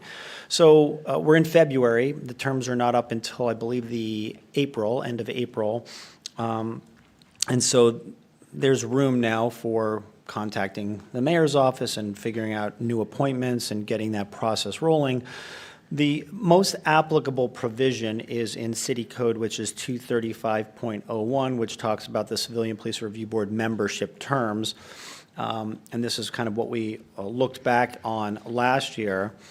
And it says, members shall hold their seat on the board until their successors are chosen, qualified, and installed. And I believe that the reason that that provision was put in there was because of anticipating that, the phrase qualified, there's all kinds of training that's required. A little farther up in that same section talks about, let's see here. There's qualifications about the comprehensive criminal law training, the ride-alongs, constitutional law, all of those requirements. The goal is to have that training, that initial training that you all received, done before a member would actually be installed on the board to start hearing cases, with the hopes that that helps them kind of hit the ground running, if you will. And so there's nothing in the statute that compels a member, to stay on. Clearly, a member can resign from their position prior to the expiration of their term if they so choose. If they go to the end of their term, which in this instance would be the end of April, if any of the 3 replacements were not yet chosen and/or qualified and/or installed, this statute does allow for a member to stay beyond that end of April term. Since you meet every other month, the hope would be it would just be one additional meeting, which were February, March, April, May, June, which would be June. But in theory, people should be chosen, educated, qualified, installed prior to that. But the statute at least allows for you to attend probably at least one additional meeting past your term expiration date in this instance. So I'm hoping that's what you wanted me to share. Yep, yes. And we would definitely, again, can't force or compel anyone. And I have reached out to the mayor's office about all 3 of our board members who are not seeking reappointment to start the process. So hopefully we don't have a large gap, but expiration would be in our April meeting. We're hoping that we have folks identified and at least starting the process by then. Go ahead, Reverend Tatum. What is the process? And we're talking about the process of those who are leaving, but what is the process if we know of some people that are interested in becoming a part of this board? So to my understanding, there's still an application link that's available on the same website where most of us applied. And that doesn't come to the board. I believe that goes directly to a liaison at the mayor's office. I have 2 people that are interested, very, very capable and competent people that are interested in sitting on this board. So I just need to just send it out, please. Yep. I think Stephanie can send the link out. And then I can also get you into contact with Mr. Sims at the mayor's office, who's our new point of contact. All right, thank you. All right, turning back to case report outs. Turning to subcommittee 2. Of course. So the first case that we have, subcommittee 2, is 23-1292. And I'll just provide a quick summary. On September 1st, 2023, the City of Columbus Department Inspector General received a complaint alleging excessive force and police misconduct via the hotline. Complaint alleged on August 31st, 2023, CPD officers were apprehending a subject and the complainant was pushed out of the way. 2, the complainant further alleged the officer then placed a knee in his back and on his head. 3, the complainant stated officers told him he had assaulted a police officer, but the complainant maintains he, quote, never swung on, end quote, an officer. And 4, the complainant further alleged no officers would provide their names or badge numbers. The Department Inspector General investigation consisted of a review of the body-worn camera footage, a review of computer-aided dispatch reports, a review of CPD policies and procedures, and interviews with the officers and the complainant. The investigation revealed officers were apprehending an individual related to the complainant. The complainant made an attempt to interfere with the arrest of that individual, which led to an officer pushing him back. The complainant's fist made contact with the midsection of an officer's throat, and officers then put the complainant on the ground and placed him in handcuffs and transported him for further processing. The complainant was not observed asking for any names or badge numbers at any point. Therefore, the Columbus Department Inspector General recommends allegation 1 be closed as unfounded, as the officers were within policy to use the level of force alleged. The Department Inspector General also recommends allegations 2, 3, and 4 be closed as unfounded, as there's no evidence to substantiate these allegations. And our subcommittee agreed with the findings of in case number 1292, and so we'd move to accept the recommendations for the Inspector General report for 1292. Okay, we've got a motion. Do I have a second? Second. Okay, thank you. Next case, we have 1367. On September 11th, 2023, Department Inspector General received a complaint of misconduct. The complainant alleged officers unlawfully searched her vehicle and took her driver's license without returning it to her after the traffic stop. The investigation consisted of a review of the body-worn camera footage of the focus officer, an interview with the complainant, and a review of police policies and procedures as it pertains to the complainant's allegations. The investigation found no evidence to support the allegation that officers unlawfully searched the complainant's vehicle. Therefore, it is recommended that this allegation be closed as unfounded. As it pertains to the allegation the officers took her driver's license without returning it to her after the traffic stop, the investigation found evidence that the alleged incident occurred, but is supported by CPD policies and procedures. Therefore, it is recommended this allegation be closed as exonerated. An additional allegation was noted by the Columbus Department Inspector General, as the officer did not complete a U-10-117 as required by CPD policy. Therefore, it is recommended that a Department of Inspector General allegation be closed as sustained for failure to complete that form. We agreed with the findings of unfounded, of exonerated, and of sustained with the dig allegation. But one of the comments I think we made in this particular case was related to the process for getting an individual's property back from this particular instance. And I don't know, Pastor Tatum, if you want to say anything as well on this one. Yeah, I have a problem. They said that her license was put into some type of a room storage room for keeping. But my thing is, I want to know, is there a part in the process where they make contact with that individual because it was their fault, that the police officer's fault, that they kept her driver's license and did not give it back to her?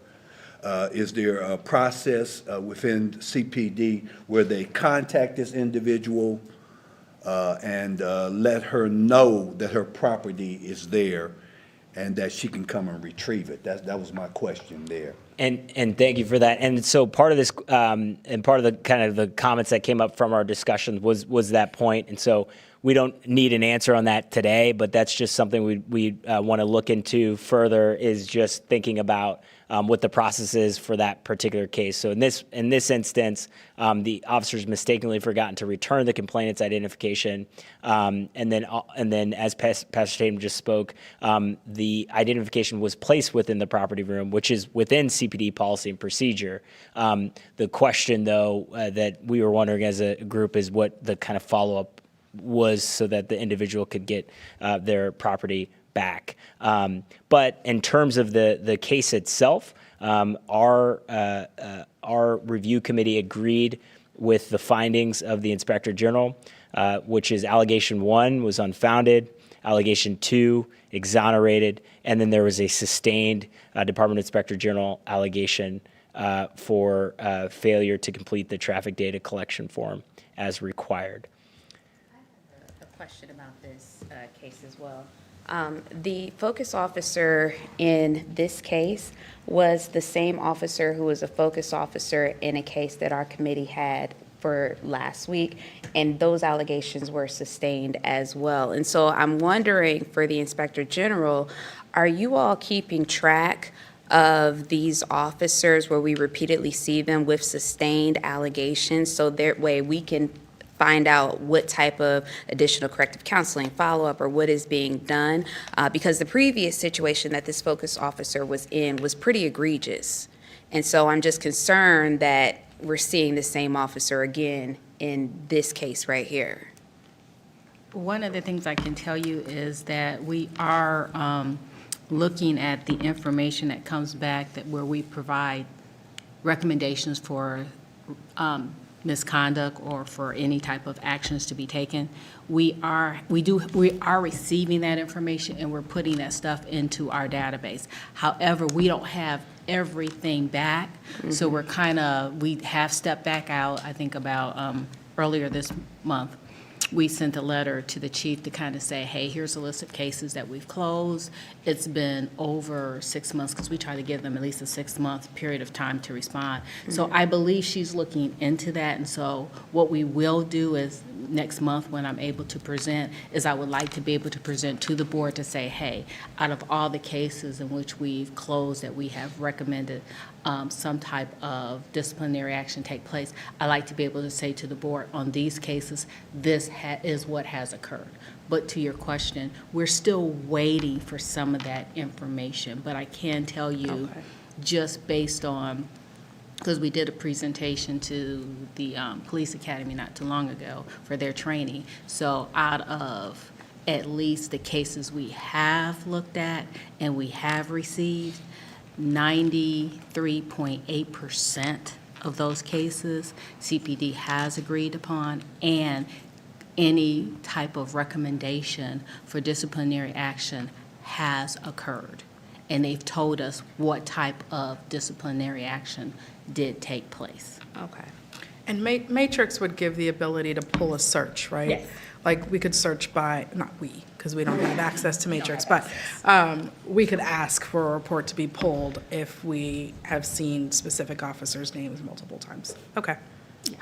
And I think, though, Dr. Jones, I think the point, though, is one that I don't know if, as a board, if there's any votes or at some point to make in terms of a formal request, whether it's maybe not just to the Department of Inspector General, but the City of Columbus or Department of Public Safety, to actually issue a public dashboard of some sort. I know other civilian police review boards across the country have kind of not only is it an incident tracker system so that you know where your case is on a given circumstance, but there's also a public dashboard that shows, obviously there's certain limitations in terms of what is shown, but if there are multiple, not just allegations, but sustained allegations in particular, that there's a way for the public to see that just from a transparency perspective. So I know there may be certain limitations in terms of, what the city has to do, but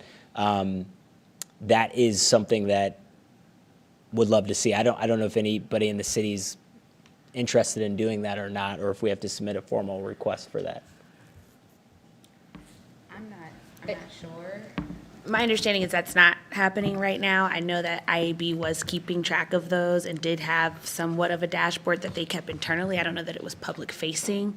However, I think that is definitely maybe a policy item that can be discussed once you vote on the case. Yeah, and I would agree, and especially with, I know this officer in particular, that we see one incident and then soon after we see this other one, both are sustained. And again, the previous one was egregious. So, my concern is, how many times do we let all this time pass when they're continuing to patrol the streets, and potentially we see more allegations come up that are sustained without anything being addressed. That's my concern. So, And we are in the two things that we are looking for The information, we do keep it on a spreadsheet where it's going to allow us to be able to pull up specific officers' names and be able to look at what type of recommendation that there was recommended, and to be able to look and see what type of, if there was some disciplinary action, what type of discipline actually took place. The other thing is just kind of hinting is that we are in the process of hiring, I don't know if I should say we put a posting out there. I don't think the posting has closed yet, but we're looking to bring in a management analyst. And part of that management analyst role will be for us, again, like if we made a request like this, we have the ability to have them go through, search all the information, bring all of that data up, and we can start kind of looking more of officers who continuously see their name. And not only that, but we also want to look at whatever policies we continuously see as an issue that we continuously get complaints on, and also if, again, actions that are taken. So we want to make sure that we are, now that the data is being put in our system, that we're actually using that data and that we can report that data out and be able to provide more information to the board. So again, when you have that question, we'll be able to do that. Haven't hired the person yet, but that was our goal, is to, kind of go forward to be able to have that information. Thank you for that. And just a suggestion, as you guys start to collect that type of data and look toward maybe asking public safety and/or CPD chain of command, why haven't certain things been done? I think coupling that with the contract and the requirements with regard to whether or not a hiring decision or a decision related to someone's employment can be made based on a sustained finding of discipline is going to be important, just so you have good expectations and can communicate to the public about what their expectations should be with regard to how CPD can handle those officers. Thank you. All right, so we have the case discussed, but we don't have motions yet, either on the original case number or on the additional allegation. So could I have a motion for each of those, please? Yeah, yes. Sorry, yes. Okay, so do we have a motion on case number 23-1367 to take those findings and recommendations as given by the IG? I'm just tying it to the case number. Yes, Okay. for the public database and everything, yes. Well, hold on, no. That Second? is not what. Somebody have to second?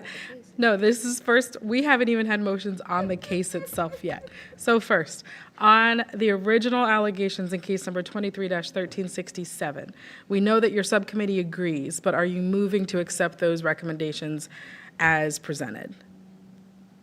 Yes. I just need a yes. Awesome. Thank you. May I have a second, please? Second. Perfect. Second, we need we need a motion on the additional allegation that was filed by the IG that the IG then sustained for the failure to complete the requisite paperwork associated with that case. May I have a motion for that? Yeah, I wish they could all just be the same, but yes. Well, but remember, they can't, because when it's an IG's second, it's a separate one. I mean, has That's anybody what challenged? we've always Okay. we've always done. All right. May I have a second on that, please? Okay. And we will reserve any further discussion on those other two policy issues for the end of the meeting if we want to make additional recommendations there. Any other questions on that case specifically? No? All right. Turning it back to Board Member Strickland. Case number 1401, on September 18th, there was a complaint that explained he was pulled over for a traffic stop, and he requested that the officers have a supervisor come to the scene, but a supervisor was not requested. The complainant claims misconduct because, one, the officer threatened to take him out of the police cruiser, put him on the ground, and take his car keys. Two, he was illegally arrested and pat down. And three, he felt the officer was aggressive when searching him. This was came up via the hotline. The investigation consisted of a review of the body-worn camera footage of the arrest and a phone interview with the complainant. The investigation revealed there are no CPD directives that requires an officer to contact a supervisor when requested by an individual. Officers can use their discretion in choosing to do so. In allegation one, the investigation determined the officer did not, quote, threaten, end quote, the complainant, but provided the complainant with the option to comply with the officer's commands, voluntarily give him the keys, or he would physically remove the complainant from the police cruiser, place him on the ground, and take his car keys as the complainant's vehicle was being towed. The complainant did comply with the officer's commands. the actions by the officer were within CPD policy and procedure. Therefore, the Department Inspector General recommends this allegation be closed as exonerated. And allegation 2, the investigation determined the officer's actions during the traffic stop, which included an arrest, that the complainant was provided with a summons and released, and the pat-down incident to his arrest were within CPD policy and procedure. Therefore, the Department Inspector General recommends this allegation be closed as exonerated. In allegation 3, the investigation determined the officer's actions while conducting the pat-down remained professional and courteous with the complainant. The officer's actions were within CPD policy and procedure. Therefore, it is recommended that this allegation be closed as unfounded, as the investigation found no evidence to substantiate the complainant's allegation. And we agreed with these, accepted the findings of case number 1401 and would make a motion to accept these findings in case number 1401. May I have a second, please? Second. Thank you. Any questions? Okay. So then we have Mary, appreciate you, Mary. Then we have case number 1431. On September 20th, 2023, the complainant filed a complaint with the City of Columbus alleging he and his vehicle were illegally searched when officers stopped him and said he had a warrant. Additionally, Columbus Department of Inspector General alleges the officer failed to complete a field interview report during their encounter with the complainant. The investigation consisted of a review of body-worn camera footage, interviews of the focus officer and complainant, computer-aided dispatch, emails with CPD Internal Affairs Bureau, and a review of CPD policies and directives. The investigation found the officer in question was not in violation of any policy or procedure in regards to the alleged search of the complainant and the complainant's vehicle. However, the investigation did discover that the officer failed to complete a field interview report for the encounter with the complainant. It is recommended that the allegation of the search of the complainant be closed as unfounded due to the complainant never being searched. A pat-down was conducted, and that was within policy as the officer thought the complainant had an active warrant, so he was being detained and put in handcuffs. Additionally, it is recommended that the allegation of the search of the complainant's vehicle be closed as exonerated, as the officer had probable cause to search the vehicle due to the officer recovering narcotics from the complainant. Lastly, it is recommended that the Columbus Department Inspector General allegation be closed as sustained, as evidence suggests that the officer failed to complete a field interview report as indicated in the division directives. Our review committee accepts the allegation of the report for 1431. Do we have any additional comments on this one? Okay, 1431. So we would move to accept allegation 1 of unfounded, allegation 2 of exonerated. The one question I have is we talked earlier about, or we talked a while ago about not the investigators not coming up or coming with legal conclusions. This one in particular says the search of the vehicle was legal and within policy. My understanding is we made a discussion about not doing that, but I don't know what the alternative way of writing this could be. So I don't know if that's something we hold or if that's just kind of a determination we made in terms of how to deal with those particular cases. I think for the sake of our recommendation, you can just change the language, like instead of, you can just say that it was not within, or it was within policy. Yep. And that way, as Ms. Brock takes notes, our recommendation is not going to have a legal determination Yep. within it. Perfect.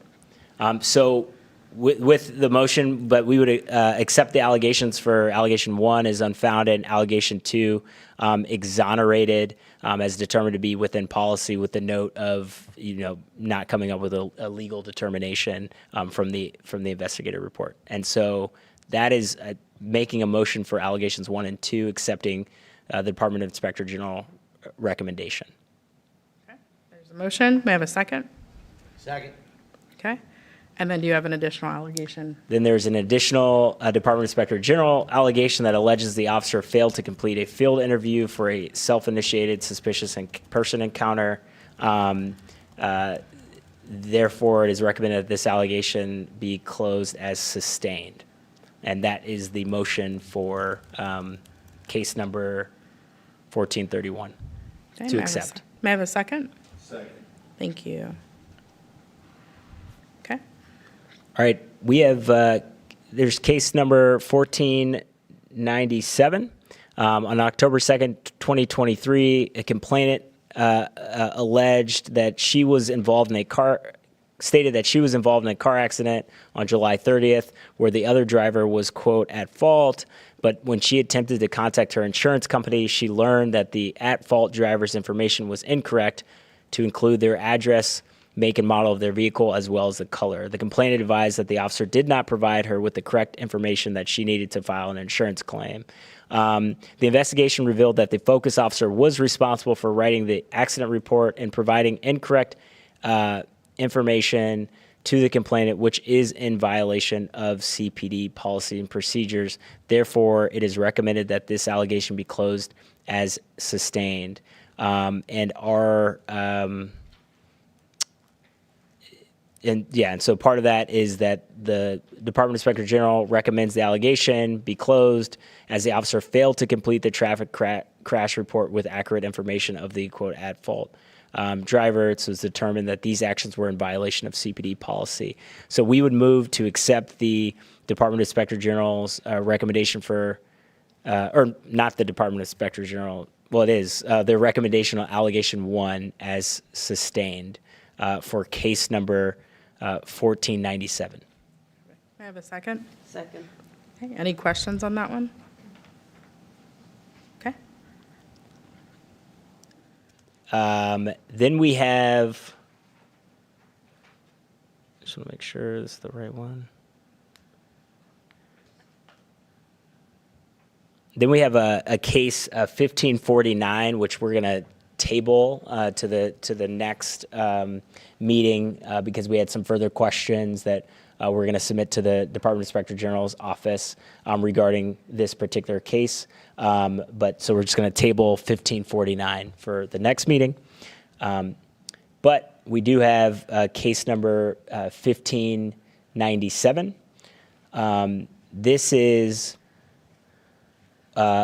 where a complainant alleges that a Columbus police officer working special duty saw her get assaulted and refused to arrest and press charges against the individual who assaulted the complainant.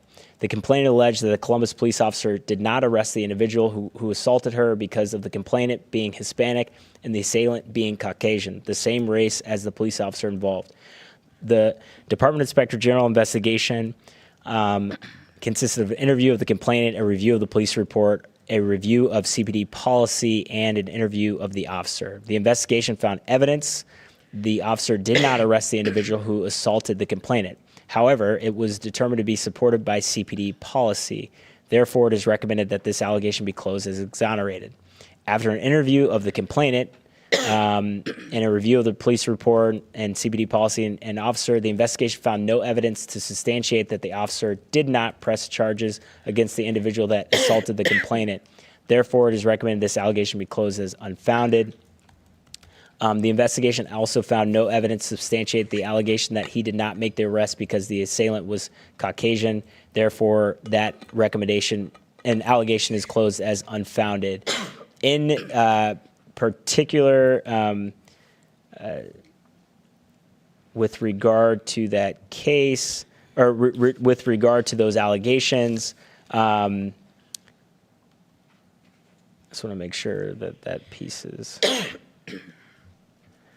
When the complainant asked for the officer to arrest and press charges, the officer let the complainant know that that's not what we do, that they took a police report and stated that it would be up to the city prosecutor's office to file charges against the individual who assaulted her. There's a police report for the incident, which was reviewed and obtained. They listed the offense as an assault and positively identified the suspect. But then the officer followed CPD policy and procedure when handling an assault, and letting them know that the officer has an option to make an arrest based on probable cause or refer the victim to the appropriate city prosecutor's office. One thing that we did want to make note of is that body-worn camera footage was unable to be reviewed because officers are not required to have their body-worn cameras on while they are working special duty assignments. This has been something that has come up quite a bit. I know we can save it for the 4 o'clock discussion, but this is something going back to wanting an update on where that policy is in terms of our recommendation to have body-worn cameras on special duty assignments, because this has come up quite a bit. And as it relates to the officer's stated race played no factor and not arresting the suspect, and explained that they took the appropriate course of action by referring the case to the city prosecutor's office. So for allegation 1 is exonerated, allegations 2 and 3 are unfounded. Our review committee accepts the recommendation of the Department of Inspector General and would move to accept the recommendation for case number 1597 of the Department of Inspector General. May I have a second, please? Second. Thank you. Any questions on it? Question. Is that for allegations 1 through 3 or just 1 and 2? It should be 1, 2, and 3. Okay. Yep. So the allegation 1 was exonerated, and then allegations 2 and 3 were unfounded. Okay. So Kyle actually wasn't an on view, What's that? so the officer actually didn't see the assault. So the officer did. I believe they did see the assault, and the further details. There was an altercation that was occurring between the complainant and another individual, and it resulted in her getting hit by this individual, and the officer saw the incident happen, made a police report, requested and received charges against the assailant. Subsequently, the incident resulted in charges being filed against the suspect. The officer shared that he witnessed the assault and explained that this assault stemmed from the complainant instigating an argument with the suspect, and then the suspect swinging and striking is what occurred there. Okay. So could have been I don't know in terms of the timing, in terms of when something occurred. But that is one thing we did want to make note of, though. It's maybe connected or not, but from this around the special duty assignment and the body-worn camera footage. Other questions? We are done. Okay. With our. Still got a motion on the floor, don't we? Have we voted Yep, on we've got a that? motion and second on all of them now. Okay. So we've got, with the exception of 1549, which is tabled till next meeting. So we've got open motions and seconds on case numbers 23-1292, 23-1367, plus an additional allegation stemming from that case.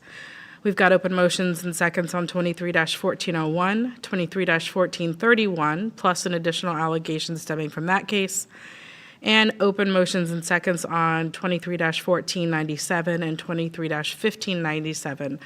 All in favor of accepting each of those recommendations with the modification that was made on the legal finding in case number 1431, please raise your hands. All right, does anyone oppose on any of those cases? Any abstentions on any of those cases? All right, all motions carry. All right, Subcommittee 3, turning it to you. Case number 2023-1455. On September 26, 2023, the City of Columbus DIG received a complaint involving use of force. The complainant alleged he had guns pulled on him and he was beat up by police officers. The investigation by the DIG consisted of the interview of the complainant, the involved officers were interviewed, a review of the BWC, CAD, Columbus Police or CPD policy, and the use of force reports. The investigation confirmed the complainant's allegation that he did have guns pulled on him. However, the officer's actions were supported by CPD policy. Therefore, it is recommended that this allegation be closed as exonerated. In regards to the allegation that police officers beat up this complainant, the investigation found no evidence that substantiated this allegation per the BWC evidence and the interviews. Therefore, it is recommended that this allegation be closed as unfounded.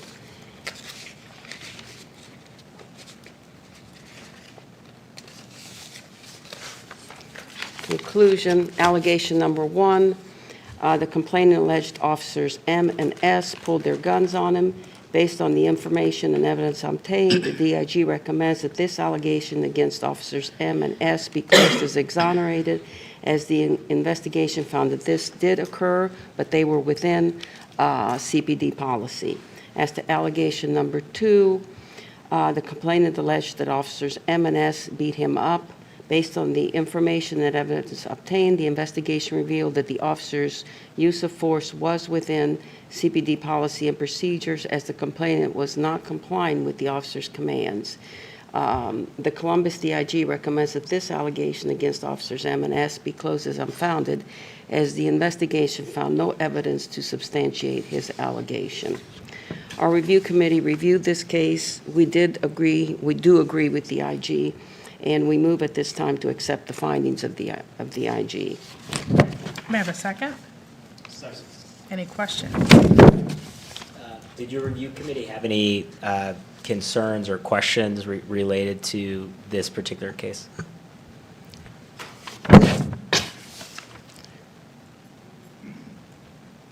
Our review committee reviews the entire case. We go through all the facts, so we discuss them. And as far as do we have concerns, one thing that we looked at, we looked at all of it and just discussed them. So as far as having concerns, if we had really severe concerns, we would not have agreed with the IG. We brought up one thing, for example, that this individual was stopped for illuminated license plate violation. The initiation for the traffic stop was illuminated, which, I don't know. That was, just didn't rub me right, but that was about it. I mean, But you want it's to further definitely. elaborate on that? No, What do you I mean mean, by it's that? definitely a valid, but, I'm a criminal defense attorney by many, many years, and, but no, we absolutely agree with the IG. None of it stood out, so it was fine. So basically, this started from it's an illuminated license Yeah, plate? the license plates, your rear license plates have a little bitty light in the back. Mm-hmm. And sometimes if it's not on, then the officers can stop you for that. And it's a reason to be stopped. Right? Okay. Okay. And that was about our only comment that we had on this case. So actually, there's nothing else. So maybe that was just your comment, but outside of it? Outside of it, Okay. everything's cool. Okay. So at this time, we move to accept the findings of the IG. Yep, we've got your move and your second already. All right, case number 2023-1462. On September 26, 2023, a complaint was received by the DIG alleging police misconduct by Columbus police officers. The complaint originated from the Internal Affairs Bureau at CPD. The allegation stemmed from a traffic stop and arrest of the complainant on September 26th.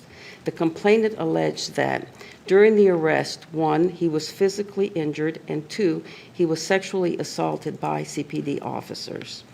The DIG investigation consisted of a review of the IAB investigation, which included their interviews of the complainant and the officers, a review of the BWC footage of the arrest, and Columbus DIG interviewed the complainant.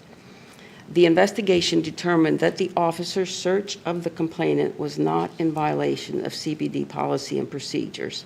Therefore, the DIG recommends that allegation number 1 against the officers be closed as unfounded, as there is no evidence that the officers physically injured the complainant.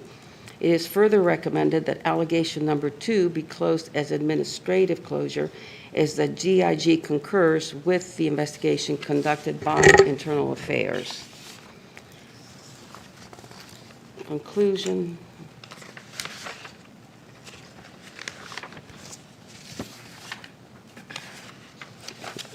All right, allegation number 1.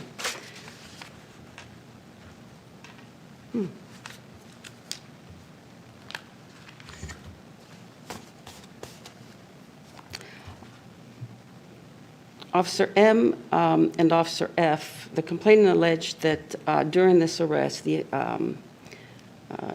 was physically injured.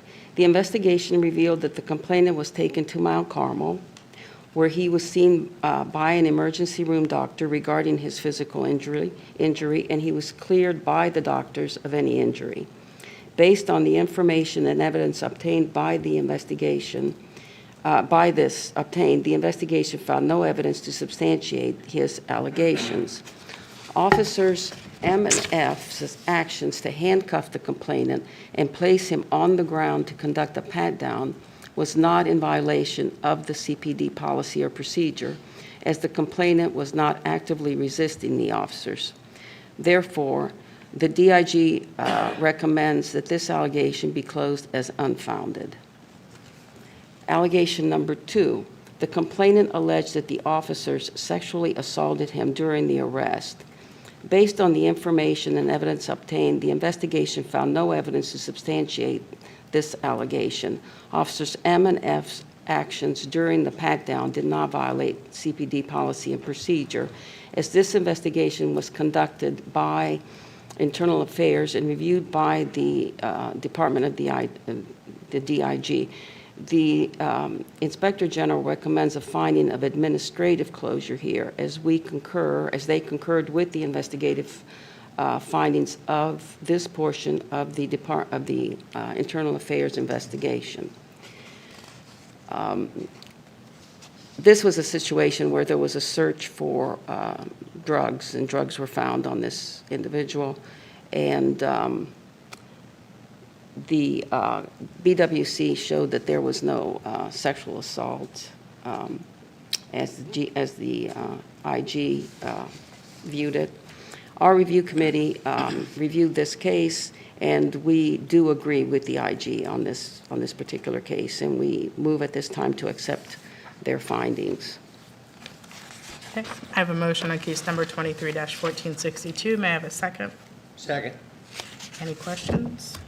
Just a question around why in this particular instance, the Internal Affairs had the initial, is this what happened here in this case?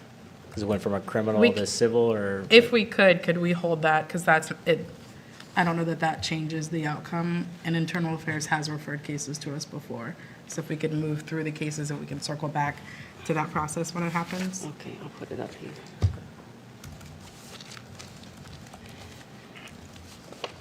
All right. Number 3 here, on September 29th, 2023, a complaint was received by the DIG alleging excessive use of force by CPD officers.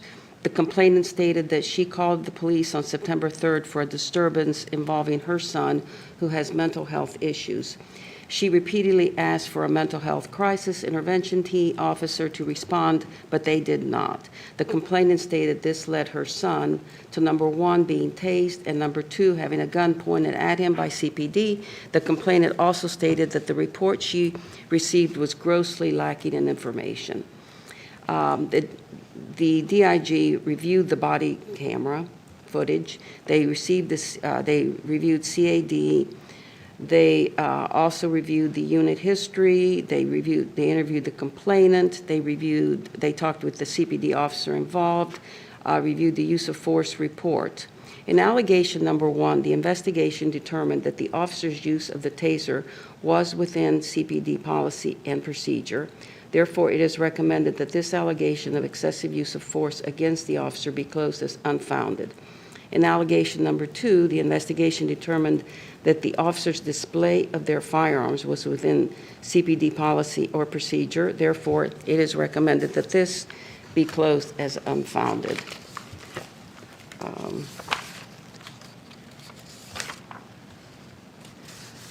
So they reviewed, in this particular case, all the officers and the sergeant were interviewed, and everyone came out, told the exact same story and it also matched with the BWC. As to allegation number 1, the complaint against the fact that her son was tased. Based on the information and evidence obtained, the investigation found that the officer's use of the taser was appropriate to prevent the subject from retreating into the home a second time and to effect an arrest for assault and aggravated menacing. The officer's actions were within CPD policy and procedure. Therefore, the DIG recommends this allegation be closed with a finding of unfounded. As to allegation number 2, that a gun was pointed at her son, based on the information and evidence obtained, the investigation found that the officers displaying their guns were within CPD policy and procedure. Due to the nature of the call, which was a 1033 person with a gun, the officers are required to secure and protect the scene and any persons involved, as well as innocent bystanders from danger. Therefore, the Columbus DIG recommends that this allegation of excessive use of force be closed as unfounded. The complainant also was concerned that she had called for a mental health person, a CIT officer, and she indicated that none was there. And this complaint, this event took place September 29th, 2023. And we reviewed the directive here, and it states here that beginning in 2018, all newly hired sworn personnel received the CIT core training course. This is just a little something for the committee, or for the board.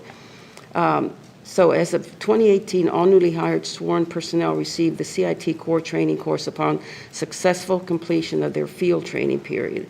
Sworn personnel who have not received the CIT training may request to attend the CIT core training course by completing the Columbus Police Crisis Intervention Team application located, okay, blah, blah, blah.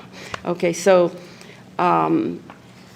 SWAT is required to do this, and I'm sure Dr. Jones can elaborate if necessary, but so these officers are trained in CIT procedures.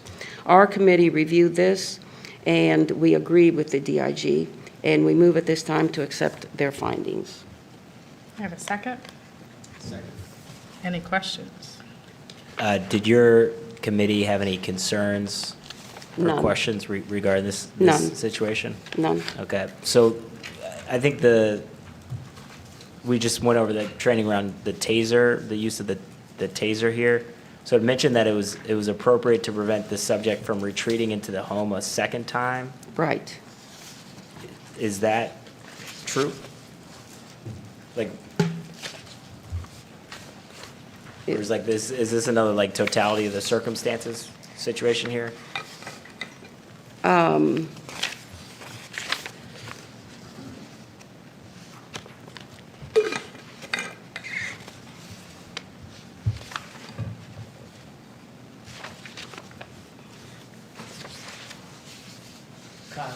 I would say so.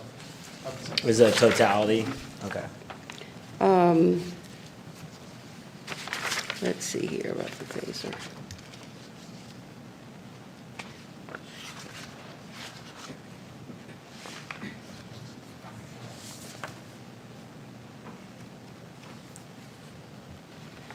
It was a level 3, taser is level 3, and, let's see.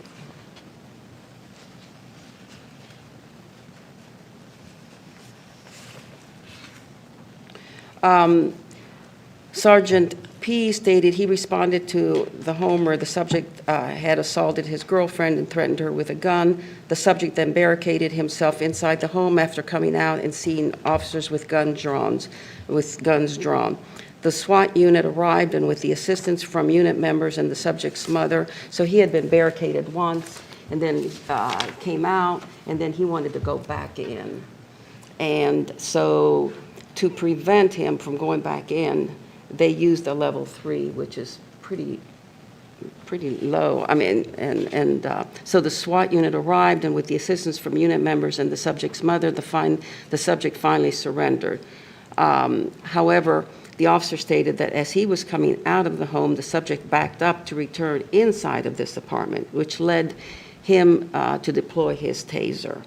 He stated this prevented the subject from retreating again. He advised that they took the subject to the ground, handcuffed him, and provided medical treatment due to the prongs of the taser connecting to the subject's body. He also stated that after the subject was medically cleared by the medics at the scene, he was arrested and transported to the jail. Sergeant P advised that several SWAT team members are CIT trained and were on the scene, as well as other mental health professionals. Sergeant P's statement to the DIG is consistent with the footage on the BWC. Yeah. Does that help you, Mr. Strickland? No, that's helpful. Thank you. I think the concern there is just in terms of, this was a call about a mental health crisis or mental health issue. We just talked about, considering potential issues, whether a subject is exhibiting signs or symptoms of mental illness. And so that's just kind of the some concerns that I had. So I wasn't sure if your committee had any concerns. It seems like you guys didn't in this particular instance. And maybe we'll save some of this for the policy discussion, as to, there was a disturbance, the complainant called the police for her, for disturbance involving her son, was talking about a mental health crisis, and then this issue has occurred. I think similar situations have happened around issues with mental health, and so that's a concern of mine. May not be a violation of policy. I don't know what the specifics are there, but might be something for the policy discussion to talk a little bit more about the use of tasers with those exhibiting signs of mental illness. In this particular situation, however, they had SWAT there, who is trained in CIT, in CIT procedures. So here, and I'm not sure how many other officers were trained. So in this particular situation, our committee had all of this information that I did not read all the case, because if I read this entire thing here, we'd be here forever. So, but our committee reviewed it as, and so we went through all this, and we read that SWAT was here, and that the sergeant did all of this, and so that's why we agreed with the IG, because he indicated why he had to use the taser, because the individual was attempting to go back into the apartment, and and the officers had to come there because the call was that this subject had barricaded himself with a gun, was threatening a girlfriend with a gun, and had assaulted a girlfriend. So in this particular case, narrowly, everything seems to have been done correctly as to that mental health situation, from what I'm seeing. Okay, so did I make a? Yep, and we've got a second, so you can keep going. All right, good. I think, Mac, are you next, or do I have one more? Did you do 4? Or was that 3? Maybe I'm okay. That was 3. Okay. 3, okay, number 4. One more. 2023-1486, October 2nd, 2023, the City of Columbus DIG received a complaint of police misconduct. The complainant stated that a child around ages 6 or 7 was in the fetal position on Bryden Road and Parsons Avenue. The officers didn't wait and the complainant indicated that the officers didn't wait for an ambulance to come to check the child's vitals before they took him back to his home.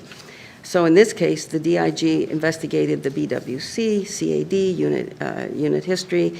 Investigation revealed the officers were dispatched to an unknown complaint,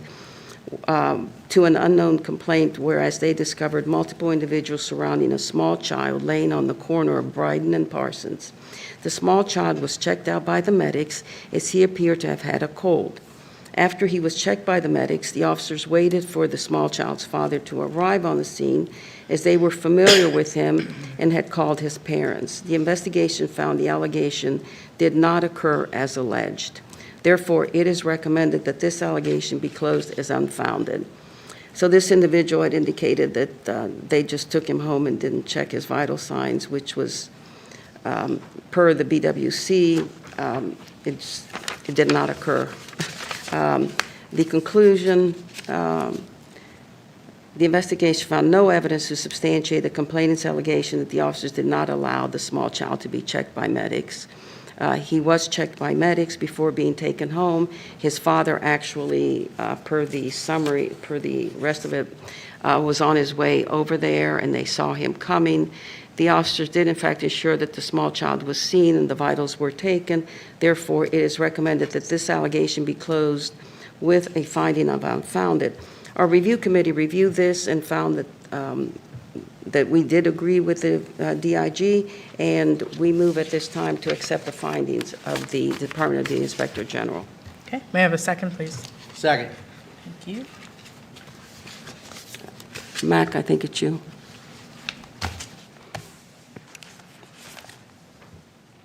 Case number 23-1551. On October 12th, 2023, a complaint was received by the City of Columbus Department of Inspector General alleging police misconduct by a Columbus Division of Police officer. The complaint originated from an internal investigation conducted by CPD Internal Affairs Bureau that stemmed from a complaint filed by IAB by the complainant on October 12, 2023. The complainant, who is the district manager of a gas station that was robbed, stated that during the robbery investigation at the gas station on October 12, 2023, he was pushed several times by a CPD officer, causing injury to his back. The complainant also stated that the officer told him to get off my effing crime scene. The Columbus DIG investigation consisted of a review of the IAB investigation, use of force report. The Columbus DIG interviewed the complainant and the officer, and a review of the body-worn camera footage. The investigation determined in allegation 1 that the officer's use of force on the complainant was within CPD policy and procedure and not found to be excessive. Therefore, it's recommended that this allegation against the officer be closed as unfounded. Also, there is no evidence that the officer injured the complainant by removing him from the crime scene. In addition to the investigation determined in allegation 2, the officer did not tell the complainant to get off my effing crime scene. However, the officer did tell him on several occasions to leave the crime scene.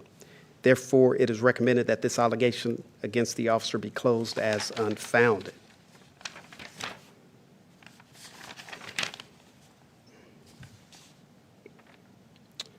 So the conclusion, allegation number 1, again, complainant alleged CPD officer pushed him several times, resulting in his back being injured. Based on that information and evidence obtained, the investigation found the officer's actions to remove the complainant from the store due to the complainant's noncompliance with the officer's order to leave the crime scene were within CPD policy and procedure and were not found to be excessive.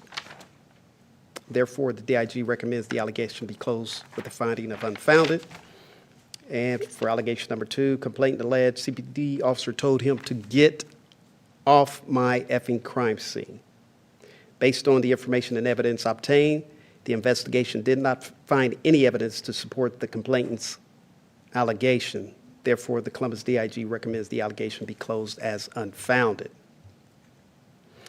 However, the investigation revealed that the officer did use language that violated CPD policy and procedure, and the officer was issued a PCA by his sergeant regarding this incident prior to the Columbus DIG conducting this investigation. Since discipline was issued in this matter, the DIG did not make an additional finding on the same language. Our committee reviewed this investigation, and we agree with the IG's findings, and we motion that this board also agrees with the findings. May I have a second? Second. Thank you. Any questions? Because this case was and I don't know if this is safe for the 4 o'clock, but because of the cases in IAB investigation, they found discipline, or they issued a PCA prior to conducting the investigation. I was just wondering, in terms of like for tracking purposes, is that something that is being kept track somewhere, even though you all didn't issue an or a finding of sustained here? We can say that. That's a good question. What I do know is we put it in our system, but what I'll have to do is check to see when we do the sustain part, did we make a notation that in this case, PCA was issued? So I just need to check to make sure that we are noting that on our spreadsheet. Okay, thank you. So thank you. Okay, go ahead, Mike. Good? All right. Complaint number 23-1626. On October 26, 2023, the complainant filed a complaint with the City of Columbus Department of the Inspector General alleging misconduct by Columbus police officers. The complaint stems from the execution of a narcotics search warrant at the complainant's address. The complainant alleged that that Columbus Division of Police broke every single window in his house during the execution of a search warrant, and the complainant does not believe it was necessary. The Columbus DIG's investigation consisted of a review of body-worn camera footage, an interview with the complainant, a review of CPD forced entry report, a review of CPD standard operating procedures involving special weapons and tactics, a review of the Narcotics Bureau SOP, and a review of the property sheet from the incident. The investigation found that the alleged incident occurred. However, the breaking of the windows of the complainant's residence was supported by CPD policy and procedure. Additionally, based on the BWC footage, not every single window of the house was broken from this incident. Furthermore, the force used in the entry by the officers were within policy. Therefore, it is recommended the allegation against the officers be closed as unfounded. Our subcommittee reviewed this IG investigation, and we agree with the findings. And we motion that this board also agrees with the findings. Okay, may I have a second? Second. Any questions? Okay.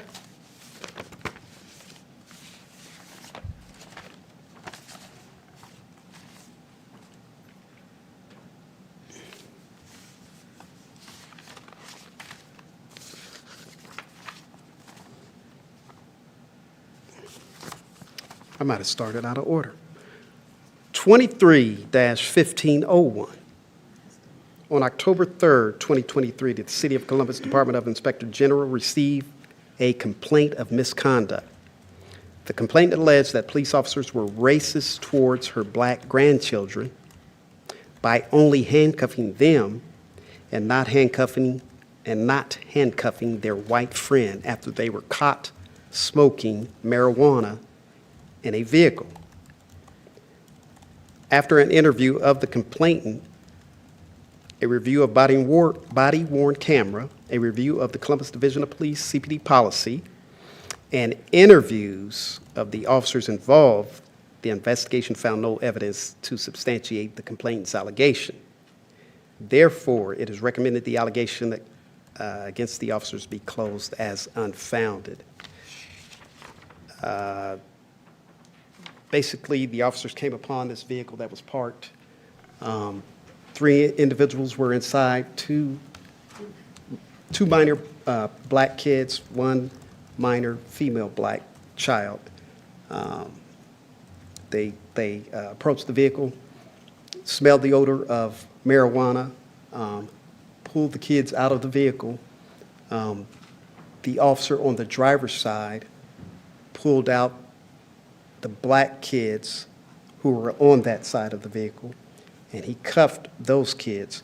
The officer on the passenger side pulled the other kid out and did not cuff that kid. And so it's officers' discretion on whether they want to cuff or not.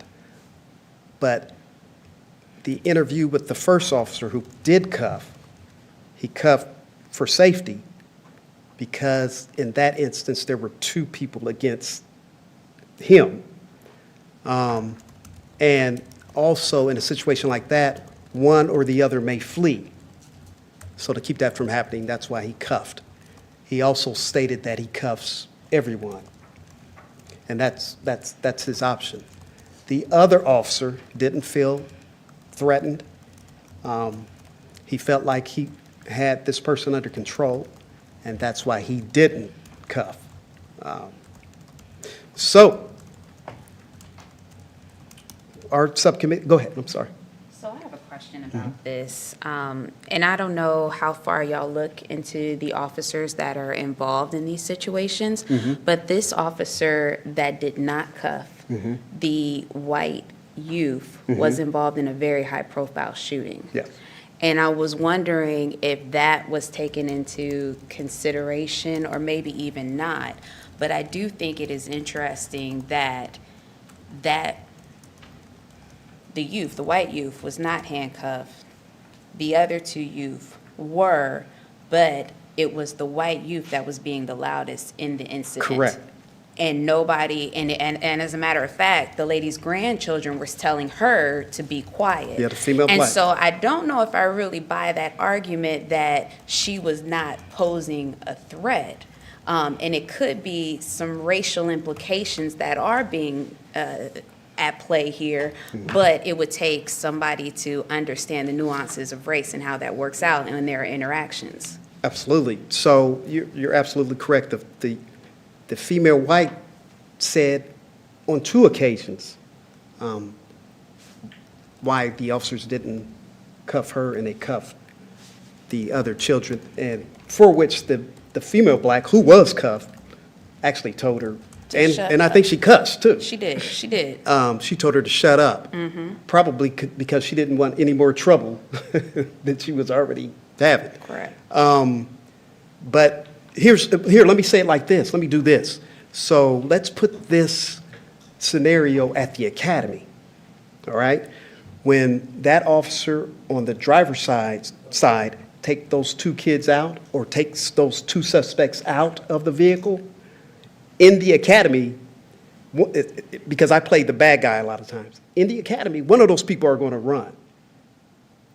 Because what we're trying to do is, because here's the thing. I don't know Safety. if I buy that, though, Wait- because wait a the minute. reality is they were both compliant. Correct, And correct. I think that goes to my issue with police training in general, is Yep. making the assumption that somebody is going to run when in fact they are not, and these 2 black youth did not run. Correct. But let me just So say we're this. conditioning our officers to assume that they're going to run, when in fact that's not the case. But here's the thing. Let me say this. Safety always comes first. Regardless if I think the person's going to run or not, safety trumps everything. It does. So- It does, but in so- this situation, but even though, and I've been in the a one who situation. was posing the threat was the white youth. Well, I don't think she was posing a threat. I think she was just, Running them out? yeah. The black youth were not doing that, though. Right. They were being very compliant. What was the academy example you were going to play out? So what I'm saying is that we, in that situation, in that scenario, if the officer didn't cuff, one of those suspects probably would have ran to train the officer that that might not be the best thing to do. That might not be the safest thing to do. And I'm not justifying it. Maybe I would have felt comfortable with them. But I also know that, and I've been in a situation where I was doing a special duty at Walmart. This young male white had stolen something. We stopped him. Everything. I stopped the female. The other loss prevention stopped the male. Thought they were very compliant. Next thing you know, gone. So I'm out there chasing this guy. So you can't gauge it necessarily by how they look or what they haven't done yet. That's why I go with safety first, always. If you do safety first always, then more than likely it turns out better. Now, let's say one or the other suspects had run. So now you got to chase them. You're probably going to have to use force, right? And a simple push can cause problems, just like Mr. Furby said in one of his examples. A simple push could take it, could cause injuries that you didn't mean to cause. So it's the officer's discretion, certainly not justifying any bad behavior, but in this instance, if he felt that it was a safer option for him to do that, there were two individuals and him, and that. We can't rule out bias. No. Exactly. That's what I'm not ruling out bias, but I can't prove bias. But in If the I could prove argument, it, the flip side of that is, why didn't that other person come? he didn't feel. He doesn't, listen, there's And- many and shootings, my thing is, he even may not shootings. have felt that. Right. But in that moment, the one that was being the most confrontational was that youth. But you're saying confrontational. She simply was asking the officer how come he didn't cuff her. She was yelling. Okay. And The two black youth were not doing that. exactly. I think we're reading more into it than what it is. I don't There's think we officers. are. There's officers that on shootings, one officer shoots and the other one doesn't. So let me ask you this. So you have to have two suspects that you think that maybe one of these suspects may run, and you have a third suspect that is in the car. What prevents this subject to run, get out of the car and run too as well? Now, here, let me do this. That was just an example that I was giving about the run. That was an example. That's not to say that they would have or wouldn't have. I can't take a person out and look him over and say, you know what? Unless he gives me some cues. I can't just look at the person and say, he's a runner, he's not a runner, he complies, he doesn't comply. But I can be safe and say, I'm going to try to prevent anything like that from happening by cuffing. I can't do that. Bias, you guys, bias is everywhere, all day, every day, 24/7. We get that.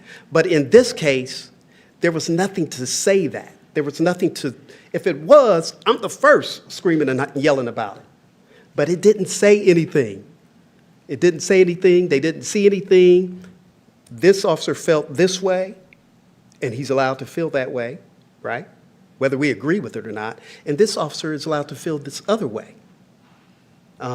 He felt like he could. And that's exactly one of the problems that we have with policing, that police officers needs to feel comfortable when they have interaction with black community, Latino, brown, other colors, right? Because that's exactly what is happening up there in the streets. So how can we improve these trainings so they don't feel that way, that they have to cuff somebody who's brown or black just because the fact that maybe there's a threat? That's the difficulty, right? I'm with you, But we're adding, I don't want to add to this. But No, right. But I think that needs to be a part of the conversation, and I also think we need to assess the totality of the situation and consider the officers who are involved. The officer involved in this incident has previously shown himself to not exercise good judgment in the line of duty. And you're talking about the one that with the female white. Correct. Well, that's a matter of opinion. Well, Is it? so remember, and we've had these come up before. We have had recommendations from the Safety Commission, and I think we've talked about it in this group, of how the racial bias training that officers get is not intersected with use of force. And so we have here a situation in which we know that Black youth are perceived as being older and more threatening by law enforcement, by about 4.5 to 5 years. And that with girls, that effect actually happens earlier than with boys. And so, given that, it is not against the research to say that there could very well have been racial bias motivating the decision to cuff, not cuff.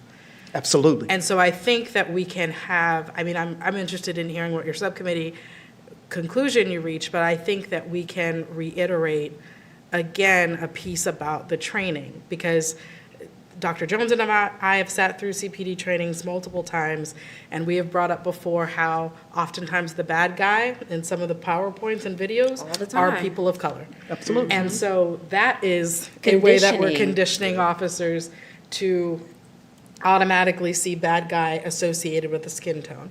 And so I think that there is a good space for us to be able to make a recommendation that looks at how that training is being done. First, Board Member Younger, then Board Member Tatum. Yes, when our subcommittee discussed this thing, the first thing, it was Mac's case, so he started discussing, and the first thing I said was, I really dislike the whole thing, and the fact that the Black kids were going to be traumatized, because when you handcuff somebody, it's a whole different situation. It's a whole different level. They're going to remember this, and we've got to do something with that. But then Mac showed me all the different reasons, and the safety first stuck with me. The fact that, you have to figure out how you're going to determine if a person is going to run. But then you've also got to keep in mind that these are kids. So we kept discussing that, the fact that these are children. And the white girl was yelling, "Why are you cuffing them?" and not, and not cuffing, which was hitting the thing on the head. So should an officer, and I'm just wondering, how do you, as an individual officer, make a decision as to what to do? Should it be left to the officers to make their own decision separately? Because you're going to get the racist officers cuffing Black kids all the time, and the good officers there, in the wind, trying to decide, do I cuff, do I not cuff? In safety, do I just cuff everybody? And maybe we should, like you said, say something, do something here. Sure, we agree with the Department of the Inspector General, but we'd like to see a policy change, definitely. Yes. So one thing I just wanted to point out, because, when we review these cases, we look at what the allegation is. We also look at the response or the information we got from the officer. And what the officer stated is when him and his partner approached this car, one officer is on one side, the other officer is on the other side. Now, when the one officer took the one person out, it was one person, so he felt, that was his discretion, that he would sit that person at the curb, meaning that he probably was in close proximity if that person decided to run. The other officer that approached, two people were on that side, and so that officer feeling that there's no way he can sit two people on a curb, so he handcuffed both people. We didn't feel that was something that would make us look a little bit deeper. Now, maybe had the other person just been one person and he took him out and put him on the curb, we might have asked some more in-depth question. But the reason the officer stated he did is because it was only two of them.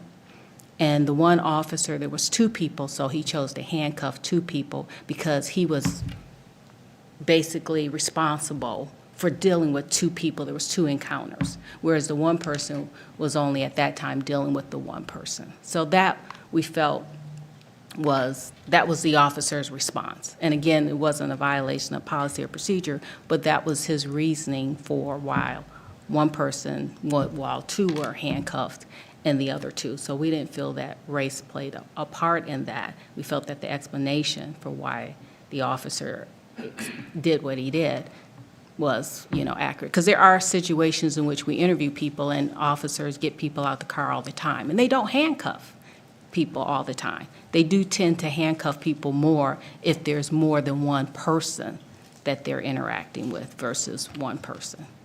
So I just wanted, I didn't know, I apologize, I didn't know if Board Member Mack had made it a point to let the board know that when the officers approach, what the scenario was as to why two people were handcuffed and at the other time the other person wasn't. How do we handle the situation? I'm concerned with what Dr. Jones brought up, with the one officer who cuffed having history. No.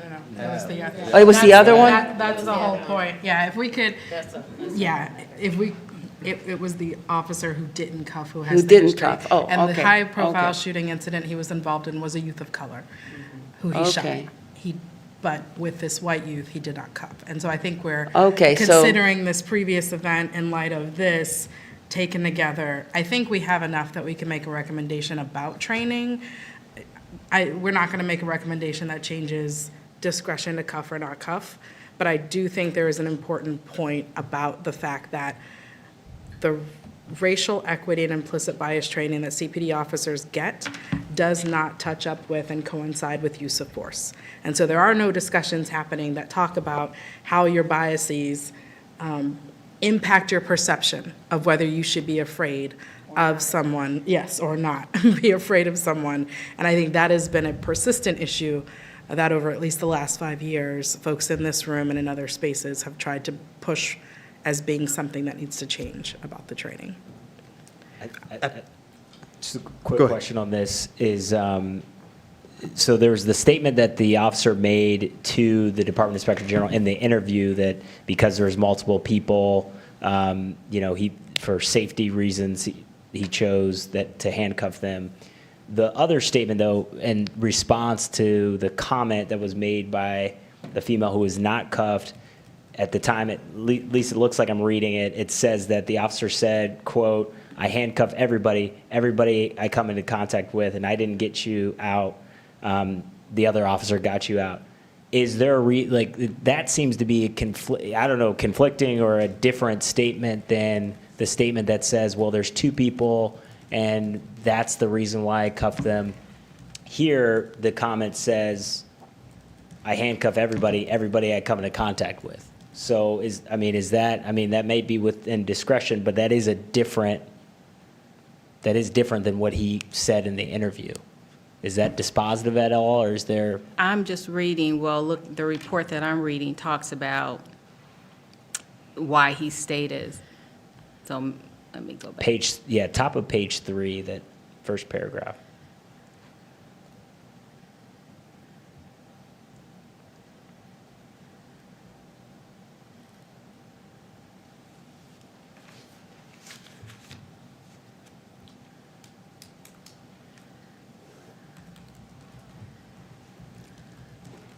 I read them,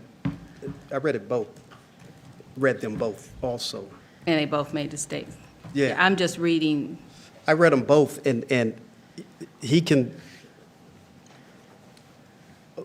to me, one doesn't contradict the other. No, I know. He but, just simply and I'm cuffs. just wondering, Yeah. you gave one statement and then you gave another statement to the Department of because there Inspector was General. there were two people that were interviewed. Both officers were interviewed. Yes. And the same officer explained that the reason like in the interview, explained the reason that I cuffed them was the result of that there were two of them and one of them, and for the safety of him and them. And that reason, while the situation was occurring, he mentioned, I cuff everybody I come into contact with, and I just happen to not get you out. So I know it's different, but I just was wondering in terms of, that being the particular case as to why he cuffed them seemed to be doesn't seem to be a safety reason.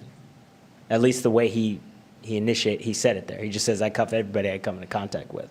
Well, and I don't know that changes the outcome either way, because policy lets officers choose to cuff or not cuff. Yeah. I think what we are recognizing, though, is we may not believe it, right? Yeah. Which is a different issue, and it could be equally valid. Like, we cannot believe the reasons that are given, because really, with bias, nobody's going to come out and say, oh, yeah, I'm biased, I don't, But, so I feel like we can talk all day about whether we believe the officers. I think a lot of us, it sounds like we don't think that reasoning is real true, and that's fine. But that also doesn't change the fact that from a policy standpoint, they can choose to cuff or not cuff. Yeah, no. So I'd like for us to get away from. I'm not saying that. I'm not saying whether or not I believe the officer. I'm just pointing out that he's saying very different. He is saying different reasons here. So Right, but even that doesn't get us I understand. outside of the recommendation itself or a policy violation. Yes. So if we could recenter ourselves around how this case ended, what the subcommittee recommended, and then have what I think is a worthwhile discussion about what we want to recommend as it relates to this scenario of essentially how bias can show up and does, and are there recommendations or things that we can do to help try and mitigate those? And you hit the nail on the head. There it is, right there. You know how many times we presented cases where the officers didn't put on the body-worn camera, and I didn't believe him on certain things? However, if it's still within policy, I gotta go with what I have until I have something else that says otherwise. So that was my point with that. I don't necessarily like it, but that's what I got. I mean, that's all I got. I can't say he did anything wrong. I can't. Maybe he did something I didn't like. But we can look at the policy. well, I think not just the But we can look at the policy. See, we just can't continue to let this, that's why this board exists to this day, because the public is saying, hold on, there's too much bias out here. Policing is not the same for one group as it is for another group. And I think that we really need to remember that as we move forward. We just can't say, well, because he was within policy. If it's a bad policy, then we need to request that they look at the policy. So that we can try to eliminate some of these things that's being openly perpetrated in our communities. And I think that we have to really look at that. So at what level and whether this is a policy discussion or just specific with this one, at what level of, let's say, and we don't, who's tracking the number of these types of allegations and against particular officers? Because I think that's if you have because we can talk about training, the types of training that need to happen, but if you actually see the data and see consistent cases of, in one case you may say, actually, that's no violation. It doesn't seem to be any sort of discrimination in this case. But if there are repeated instances of something, but I know that you can't just then pile on extra cases when it's a specific case. So how do you address those specific situations that if in isolation you may not have the finding that it rises to a level of discrimination, but if there is a pattern, how do you make that determination, or who makes that determination? Well, that comes back with what we're trying to do with, now that we're able to put data in there, is this is something that we would be able to look back. The allegations are categorized by what the allegation would be. So in a case like this, if we wanted to go back and look at complaints of where there was an allegation of, and I have to look to see if this one was, yeah. So in this one, this was, Discriminatory so this actions. was discriminatory actions. So we would go back and look at maybe all allegations that involve that and be able to look and see specifically, patterns. What type of allegation, we're even trying to putting information in regarding precincts now, so we can look and see if there's a specific area something is occurring, and then being able to look at the officer to see if these are complaints that are continuously coming up against a specific officer, then we can kind of look at that. But that's, as we put data in there, that's the main thing that we want to do, is to be able to review that. So we will be looking at that, and not just, based on what the type of allegation is, but again, if someone wants to look at specifically an officer, we can pull that officer's name up and look at what are some of the allegations that have been lodged against that person, whether they were sustained or not sustained. We can still see what type of allegations were there. Yeah, thank you. And then I may make another comment too as well. I think that this is not just about the officer's action, but this is about a clear example of policy, reaction, and action, and probably opportunity to somebody create a inequity racial profiling too as well. Because you, as a officer, like you were saying, right, he was with the protocol, handcuffing somebody, but the other officer decided not to. So this is kind of like a policy right here that officers can do, basically, given the okay, do whatever you think is best for you, or you can think is best at the moment, based on your life experience, probably. I don't know. I don't know how these officers making their own decisions.